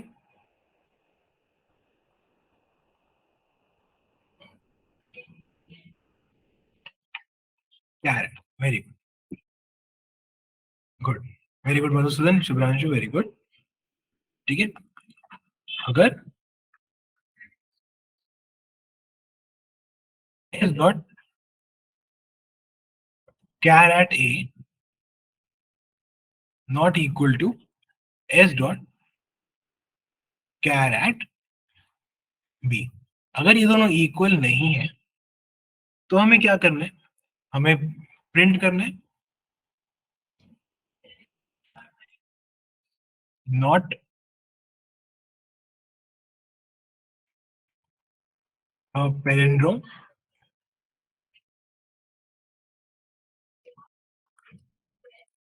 ठीक है, अगर वो इक्वल है, नॉट अ पैलिंड्रोम करने के बाद हमें रिटर्न करना है, मतलब यहीं पे फंक्शन को क्लोज कर देंगे और आगे आइटरेशन कराने की जरूरत नहीं है। अगर वो दोनों इक्वल है तो ए को आगे बढ़ाएंगे और बी को पीछे कर लेंगे, else A plus plus B minus minus.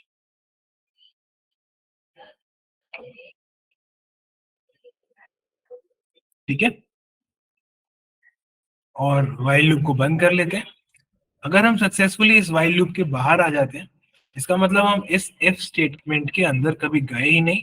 अंदर कभी नहीं गए मतलब पैलिंड्रोम है ही। पैलिंड्रोम है तो वाइल के बाहर हम लोग लिख लेंगे system dot out dot print it is a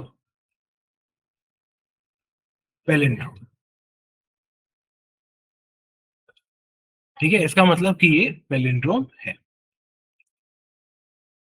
function को बंद कर देते हैं एंड दैट्स इट, और क्लास को भी बंद कर देते हैं। ये कोड मेरे को बताओ किस किस को समझ में आ गए, यस और नो?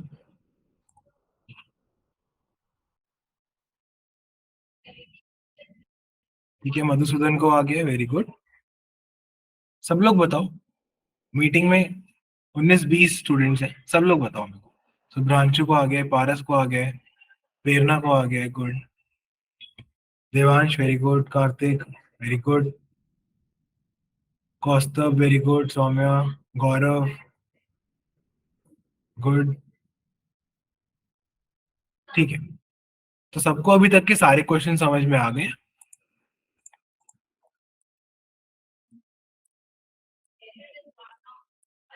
ठीक है, तो आगे बढ़ते हैं।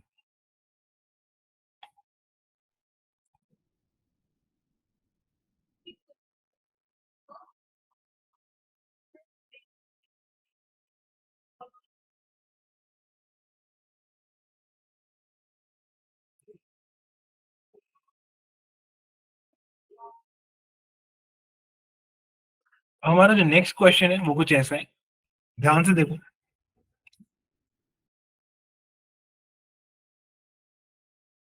हमें एक एरे गिवन है, ठीक है, इस एरे में कुछ वैल्यूज है।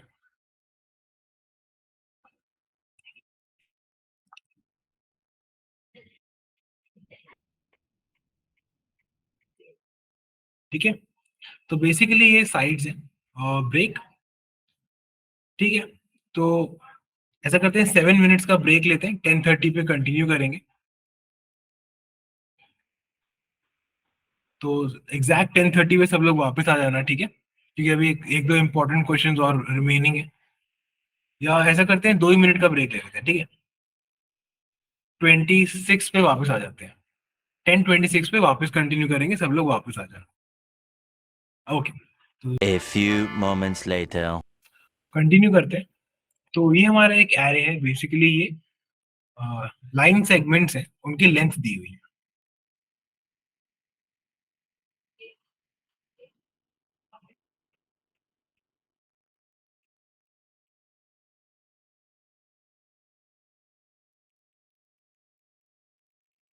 ठीक है, ये लेंथ ऑफ लाइन सेगमेंट्स है।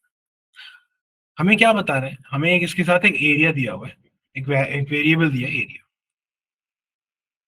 कुछ भी ले लेते हैं, 10 ले लेते हैं। हमें बताना है इन लाइन सेगमेंट्स में से, इन्हीं लाइन सेगमेंट्स को यूज करके कितने स्क्वायर्स बन सकते हैं जिनका एरिया 10 या उससे ज्यादा हो।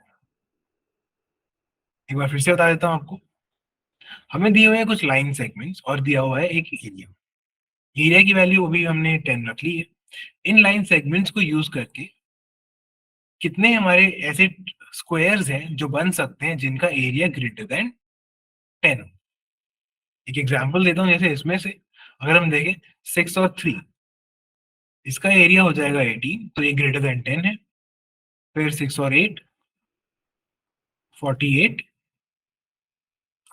ये भी ग्रेटर देन 10 है। इस तरीके से कितने स्क्वायर्स बन सकते हैं। क्वेश्चन क्लियर हो गया? टोटल नंबर ऑफ स्क्वायर्स बताने हैं कितने बन सकते हैं।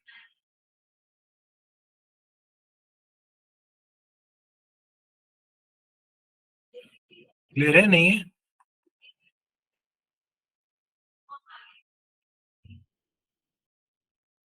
नहीं? ठीक है, एक बार फिर से बताता हूं आपको, ध्यान से सुनो। ये हमारी लाइन सेगमेंट्स है, ठीक है। हमें कोई भी दो लेनी है, एक लेंथ एक ब्रेथ की वैल्यू लेनी है इसमें से, और बताना है कितने ऐसे स्क्वायर्स बन सकते हैं जिसका एरिया ग्रेटर देन 10 है। जैसे अगर 6 को ले लें और 3 को ले लें, 6 लेंथ और 3 ब्रेथ, तो एरिया क्या आएगा? 6 इंटू 3 80। अगर 6 और 8 को ले लें तो एरिया क्या आएगा? 6 इंटू 8 48। तो ऐसे कितने स्क्वायर्स बन सकते हैं जिनका एरिया ग्रेटर देन 10 होना चाहिए।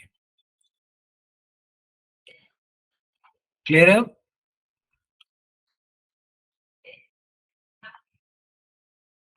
पारस क्लियर है?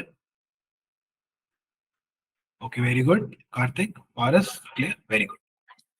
ठीक है, क्वेश्चन हमारा ये है, तो इसको कैसे सॉल्व कर सकते हैं?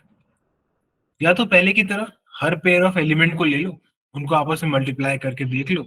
अगर एरिया आपका ग्रेटर देन 10 आ रहा है तो काउंट को प्लस प्लस कर लो, और लास्ट में आपको पता चल जाएगा कितनी बार आपका काउंट प्लस प्लस हुआ है, उतने ही आपके पास स्क्वायर्स बन रहे हैं जिनका एरिया ग्रेटर देन 10 है। कैसे करेंगे एक बार एकदम ब्रूट फोर्स के तरीके से?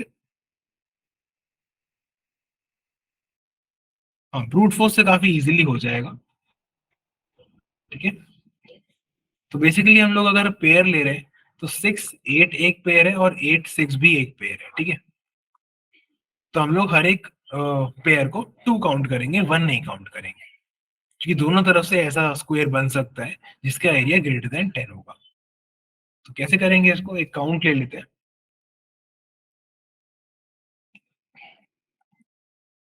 0 से इनिशियलाइज करते हैं, फॉर लूप चलाते हैं।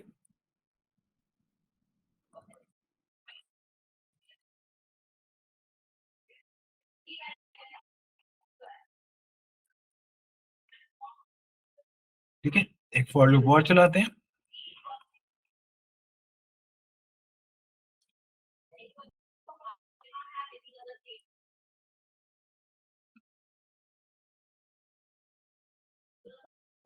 ठीक है, सारे पेयर हम लोग कंसिडर कर रहे हैं इन दो फॉर लूप्स को यूज करके। हाँ सुब्रांशु, टू पॉइंटर्स के लिए तो हमें सॉर्ट करना ही पड़ेगा, उसके बिना हमारा नॉर्मली नहीं हो पाता है। लेकिन हमने कुछ क्वेश्चंस देखे, जैसे वाटर इन अ कंटेनर, उसके अंदर हम लोग सॉर्ट नहीं कर रहे हैं।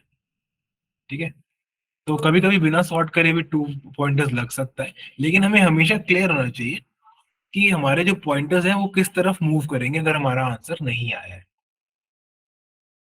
ठीक है, तो ये हो गए दो हमारे फॉर लूप, हमने सारे पेयर्स एक एक करके कंसिडर कर लिए।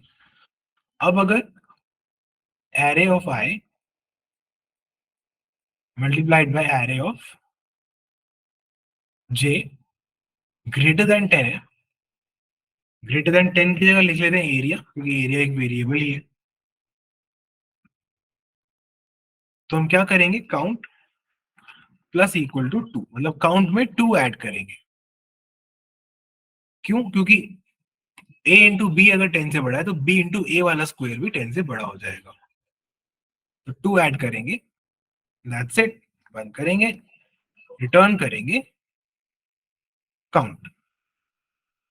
इससे हमेशा आपका सही आंसर तो आ जाएगा, लेकिन प्रॉब्लम वही है टाइम कॉम्प्लेक्सिटी की, O ऑफ n स्क्वायर लग रहा है। स्पेस कॉम्प्लेक्सिटी आपको O ऑफ 1 रख रहा है, लग रहा है। कुछ भी आप स्टोर नहीं कर रहे हो, आप सिर्फ एक वेरिएबल यूज कर रहे हो काउंट, जिसमें आप काउंट कर रहे हो कि कितने आपके स्क्वायर्स बन पा रहे हैं। हाँ सुब्रांशु, इस क्वेश्चन के लिए लगाना पड़ेगा। Very good. ठीक है, ये अप्रोच सबको समझ में आ गया, ब्रूट फोर्स अप्रोच इस क्वेश्चन का? यस और नो? Very good. गुड। ठीक है, वेरी गुड। अगर इसको थोड़ा सा ऑप्टिमाइज करने की सोचे सोचे थोड़ा सा बेटर करते हैं, तो क्या कर सकते हैं? देखो, जैसा अभी हमने शुभ्रांशु ने अभी हमें बताया, इसको सॉर्ट करना पड़ेगा। चलो इसको सॉर्ट करते हैं। तो ये 213 68059।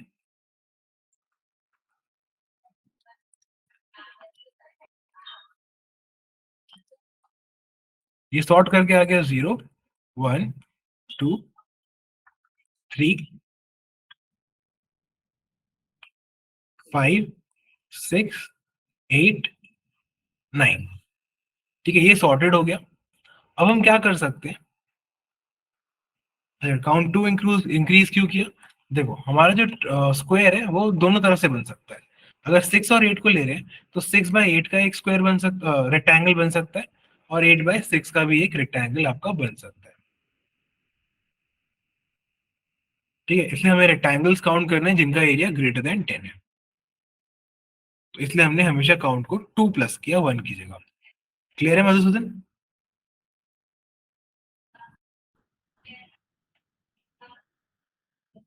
Yes, very good. ठीक है, तो यहाँ पे देखते हैं कितने रेक्टेंगल्स बन सकते हैं हमारे पास जिनका एरिया ग्रेटर देन 10 है। कैसे देखेंगे? देखो, इसमें एक पॉइंटर को रख लो यहाँ पे। ठीक है, एक को रख लो यहाँ पे।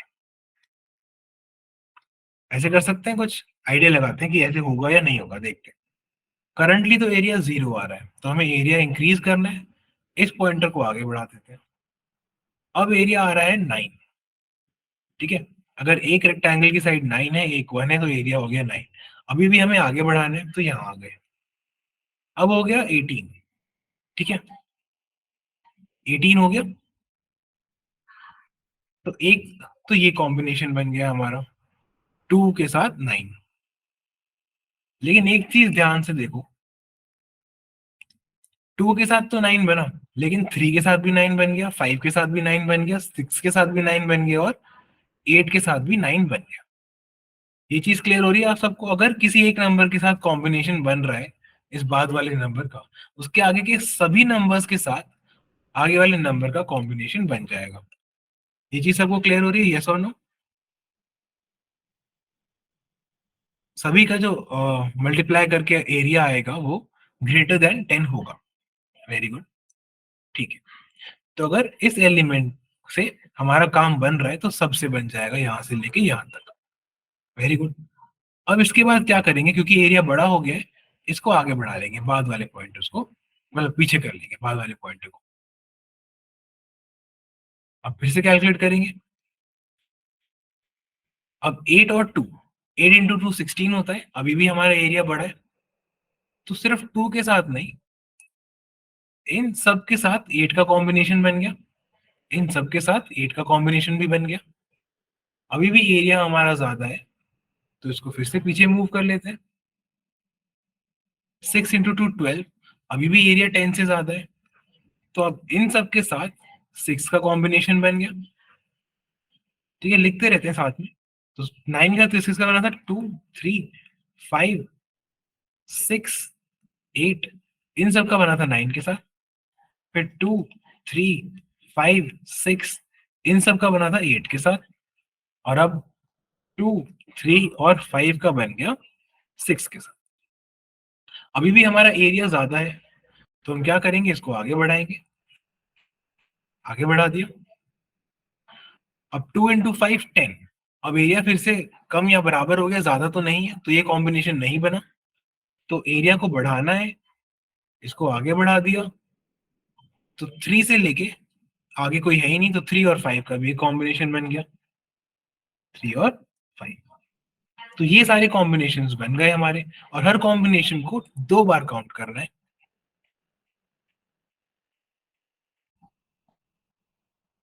हाँ सुब्रांशु, वेरी गुड, ये चीज करनी है हमको, वेरी गुड, ठीक है।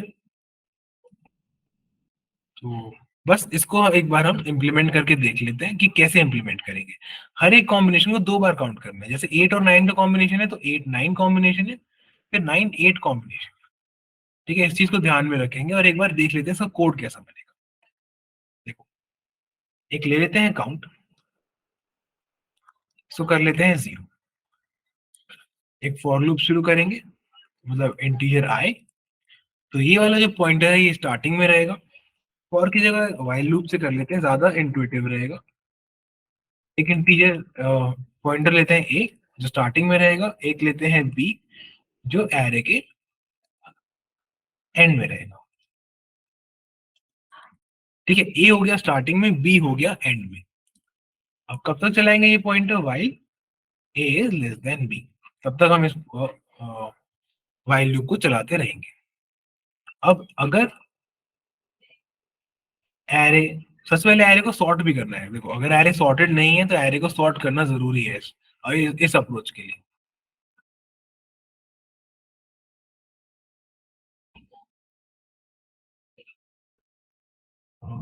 एरे का नाम है ए आर आर, हमने इस एरे को सॉर्ट कर लिया है। अब अगर array of A into array of B कम है हमारे एरिया से, जो डिजायर्ड एरिया है उससे कम है या उससे बराबर भी है, ठीक है, तब हमें क्या करना है? ए को आगे बढ़ा देना है, that's it। लेकिन अगर ऐसा नहीं है, वो कंडीशन सेटिस्फाई होती है, एरिया से बड़ा आता है array of A into array of B, तब क्या करना है? काउंट को कितना बढ़ाएंगे? जैसे मैंने आपको बताया था, हर एक के साथ पेयर बन जाएगा, ए से लेके बी माइनस वन तक सारे नंबर्स के साथ हमारा पेयर बन जाएगा।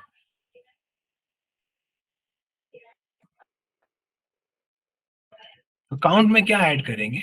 2 मल्टीप्लाइड बाय, कितने कॉम्बिनेशन बन रहे हैं? ए से लेके बी माइनस वन तक हर एक का बी वाले एलिमेंट के साथ कॉम्बिनेशन बन रहा है, बी माइनस ए माइनस वन। एक बार फिर से देख लेते हैं ये कैसे हो रहा है। देखो, ए है हमारा 2 पे और बी है हमारा 9 पे, और एल्स के अंदर हम लोग आ चुके हैं। इसके इंडिसेस लिख लेते हैं, ये 0 1 2 3 4 5 6 और 7, ठीक है। अब ए हमारा 2 पे है, बी हमारा 7 पे है। अब 2 से लेके 6 तक कितने नंबर्स हुए? 7 माइनस 2, 5 नंबर्स होगा ये, 2 3 4 5 6। तो 5 नंबर्स के साथ हमारा 9 का कॉम्बिनेशन बन रहा है, तो बेसिकली 2 इंटू 7 माइनस 2, 10 कॉम्बिनेशन हमारे बन रहे हैं, 2 9 3 9 5 9 6 9 8 9, और 9 2 9 3 9 5 9 6 और 9 8। तो यहाँ से माइनस वन हटा देंगे हम, तो 2 into B minus A combination हमारे बन रहे हैं, करेक्ट। इतना क्लियर हो गया? ये पार्ट सबको क्लियर हो गया एल्स के अंदर हमने जो किया है? वेरी गुड पारस, यस। अब बी के साथ हमने सारे कॉम्बिनेशंस देख लिए, तो बी को कम कर लेते हैं, एंड दैट्स इट, ठीक है। वाइल लूप को बंद कर लेते हैं, लास्ट में रिटर्न कर देंगे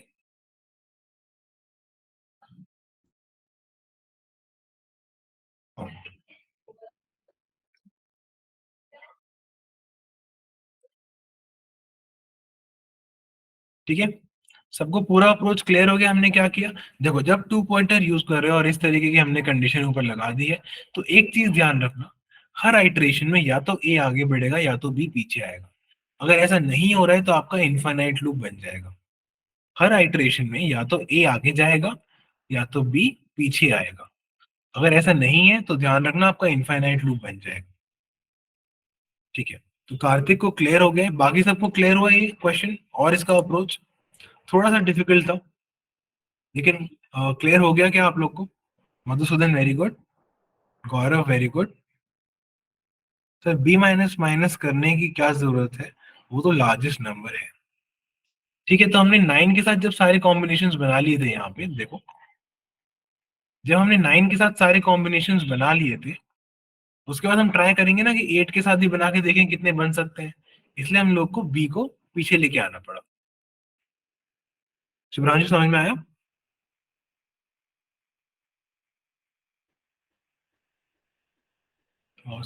yes, very good. Okay, very good Raj, very good. तो अब अगला क्वेश्चन देखते हैं। नेक्स्ट क्वेश्चन है, हमारे पास एक एरे है, ठीक है। एरे एरे के अंदर सिर्फ मतलब कोई भी नंबर हो सकता है, ऐसा कुछ नहीं है। 0 1 2 0 3 4 0 0 10 20। हमारा एक ही ऑब्जेक्टिव है, बाकी एरे कैसा भी हो, बाकी एरे से हमें मतलब नहीं है, जीरोस को स्टार्टिंग में लाना।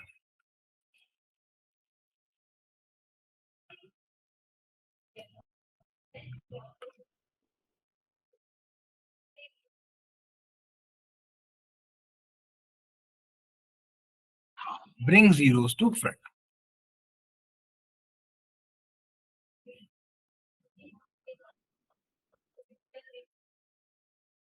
क्वेश्चन क्लियर हो गया? हमें एरे को इस तरीके से सॉर्टिंग करनी है, या कुछ कह सकते हैं कि जीरो सारे स्टार्टिंग में आ जाए, जैसे इसके अंदर 0 0 0 0, फिर बाकी एरे किसी भी ऑर्डर में हो, कोई फर्क नहीं पड़ता। इस तरीके का आउटपुट देना है आपको, जहां पे स्टार्टिंग में आपके सारे जीरोस आ जाए। क्वेश्चन क्लियर हो गया? यस और नो? क्वेश्चन सबको क्लियर है? Yes, very good, good. तो इसको कैसे सॉल्व करेंगे देख लेते हैं। इसका सीधा ऑप्टिमाइज अप्रोच देखते हैं कि 2 पॉइंटर के साथ ये चीज कैसे सॉल्व होती है। ठीक है, अभी जो हमने करंट एरे लिया हुआ है, इसको तो एक्चुअली सिर्फ सॉर्ट कर दो असेंडिंग ऑर्डर में और आपका आंसर आ जाएगा, राइट? क्योंकि जीरो से नीचे हमने नंबर्स नहीं लिए, लेकिन एक्चुअली में जीरो से नीचे भी हो सकते हैं। कुछ भी माइनस ले लो इन दोनों को, इसको भी माइनस ले लो, तो ये -4 -10 -20, ठीक है। तो इस तरीके का हमारा एरे है, और जीरो को हमें स्टार्टिंग में लेके आना है। तो देख लेते हैं कैसे करेंगे। एक एरे का एग्जांपल लेते हैं।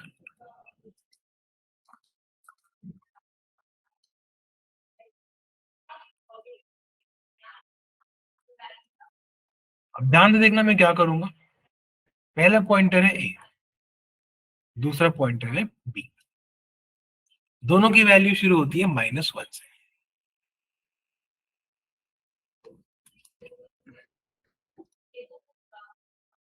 अब जो बी पॉइंटर है वो आगे जाता है, कब तक आगे जाता है? जब तक उसे जीरो नहीं मिल जाता। तो बी आगे जा रहा है जीरो को ढूंढने, बी पॉइंटर आगे जा रहा है जीरो को ढूंढने। चलो, ढूंढते हैं बी से जीरो को। क्या यहाँ पे जीरो मिला? नहीं, यहाँ पे नहीं, यहाँ पे नहीं, यहाँ पे हमें जीरो मिल गया।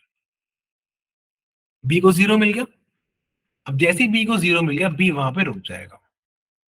अब हमारा जो ए पॉइंटर है, ए पॉइंटर आगे जा रहा है नॉन जीरो एलिमेंट को ढूंढने, नॉन जीरो एलिमेंट को ढूंढने जा रहा है ए। ए यहाँ पर आया, इसको नॉन जीरो मिल गया। अब ए की और बी की वैल्यू को आपस में स्वैप कर देंगे, ठीक है। यहाँ आ गया जीरो, यहाँ आ गया 1। अब ये चीज ए और बी बार बार करेंगे। अब बी फिर से आगे जाएगा, ढूंढेगा जीरो को, यहाँ पे बी को मिल गया जीरो।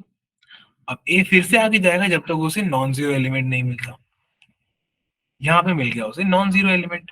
अब इसकी वैल्यू और इसकी वैल्यू को स्वैप कर देंगे, फिर से सेम चीज करेंगे। बी आगे जाएगा नॉन जीरो एलिमेंट को, जीरो एलिमेंट को ढूंढने। तो बी गया यहाँ पे, बी गया यहाँ पे, इसको मिल गया जीरो। ए भी जाएगा ढूंढने अब नॉन जीरो एलिमेंट को, उसको यहाँ पे मिल गया नॉन जीरो। इस जीरो और इस थ्री को स्वैप कर देंगे, जीरो हो गया, ये हो गया 3। फिर से सेम चीज होगी, बी जाएगा जीरो को ढूंढने, यहाँ पे नहीं मिला, यहाँ पे मिल गया। ए जाएगा नॉन जीरो को ढूंढने, यहाँ पे उसे मिल गया, यहाँ 1 रखा हुआ था, यहाँ पे मिल गया। यहाँ पे रखेंगे जीरो, यहाँ पे रखेंगे 1। फिर से बी जाएगा जीरो को ढूंढने, उसको जीरो मिल गया। ए जाएगा नॉन जीरो को ढूंढने, उसे नॉन जीरो मिल गया। फिर से स्वैपिंग हो जाएगी, यहाँ जीरो आएगा, यहाँ आएगा टू। अगेन बी आएगा यहाँ पे, इसको जीरो मिलेगा। ए आएगा आगे, इसको नॉन जीरो मिलेगा। स्वैपिंग हो जाएगी, यहाँ पे फोर, यहाँ पे फोर, मतलब यहाँ पे फोर और वहां पे जीरो। बी बाहर चला जाएगा एरे की, और ये सर्चिंग और हमारा सर्च फॉर जीरोस खत्म हो जाएगा। हमारा एरे हो चुका है हमारे अकॉर्डिंग सॉर्ट। स्टार्टिंग में आ चुके हैं एक दो तीन चार पांच और छह जीरोस। उसके बाद three five one six two four. आगे का एरे सॉर्टेड नहीं है, लेकिन वो स्टार्टिंग में ही क्लियर था कि उसको सॉर्टेड नहीं करना है। वो किसी भी ऑर्डर में हो सकता है, बस आपके जीरोस पहले आ जाने चाहिए। क्लियर हो गया सबको? अप्रोच क्लियर हुआ कि टू पॉइंटर से हमने कैसे हैंडल किया। दोनों पॉइंटर को -1 से स्टार्ट किया। एक पॉइंटर आगे भाग रहा है और जीरो को ढूंढ रहा है, दूसरा पॉइंटर पीछे पीछे से नॉन जीरो एलिमेंट को ढूंढ रहा है। फिर दोनों की वैल्यू आपस में स्वैप कर दे रहे हैं, एंड दैट्स इट। क्लियर है?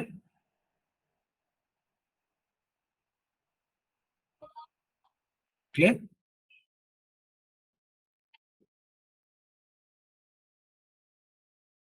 अगर रिलेटिव ऑर्डर सेम चाहिए पहले के जैसा, तो फिर हमें क्या करना पड़ेगा? देखो,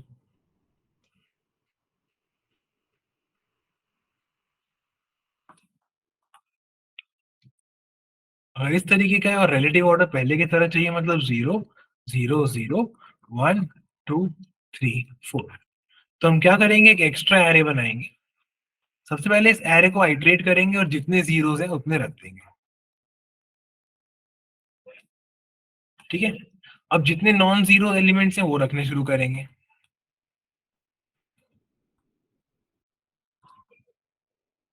समझ में आया Madhusudan?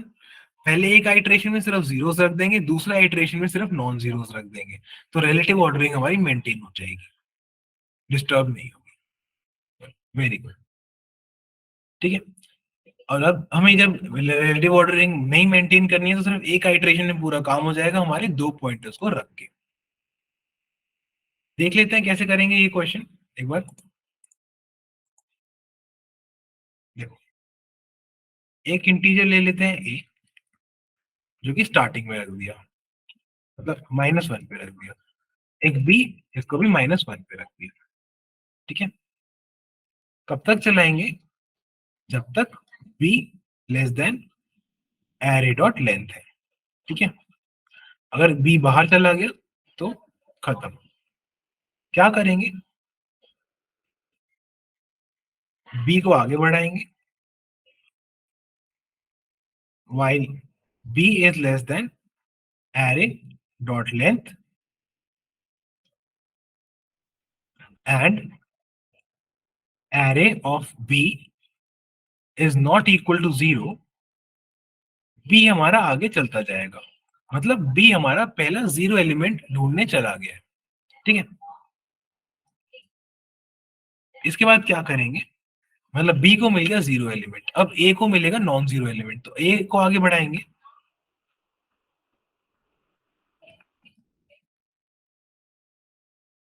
while a is less than b and array of a is not equal to 0, मतलब नॉन जीरो एलिमेंट ढूंढना है उसको, तब तक ए को आगे बढ़ा दिया। तो ए ने जाके ढूंढा नॉन जीरो एलिमेंट। अब एक कंडीशन लगाएंगे, अगर ए कम है बी से, तो बेसिकली स्वैप करेंगे एरे के अंदर ए और बी इंडेक्स की values, and that's it. While को बंद कर लेंगे। स्वैप कोई इनबिल्ट फंक्शन नहीं है, बेसिकली तीन लाइन है वही टेम्पररी वेरिएबल वाली, उसको लिख ही लेते हैं।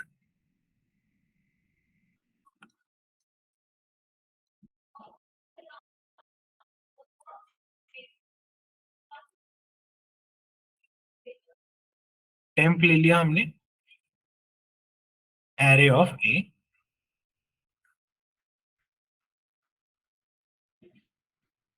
एरे ऑफ ए के अंदर डाल दिया हमने एरे ऑफ बी, और एरे ऑफ बी के अंदर डाल दिया हमने temp, and that's it.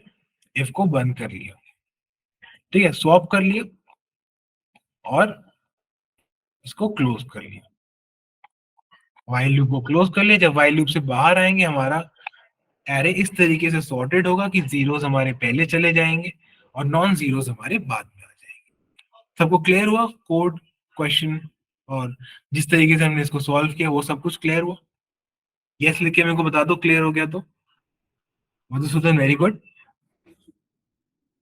Paras very good, Raj good, Kartik very good, Shubhranshu good, Prerna very good. ठीक है, 2 मिनट रुकेंगे सब लोग।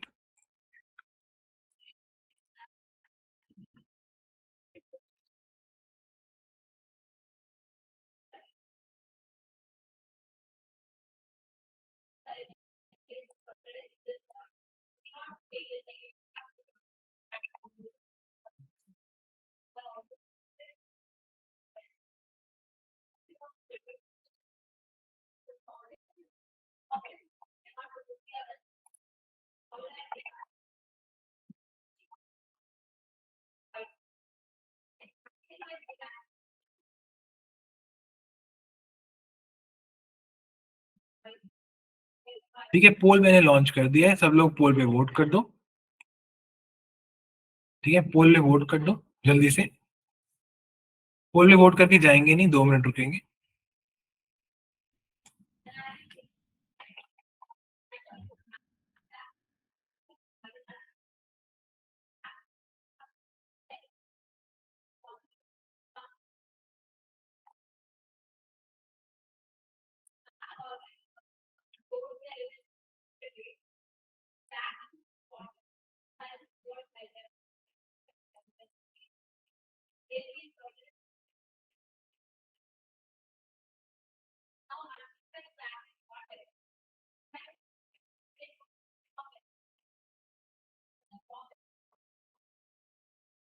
ओके, ठीक है, रॉनी कोलमैन, आज बॉडी बिल्डिंग देख रहे हो?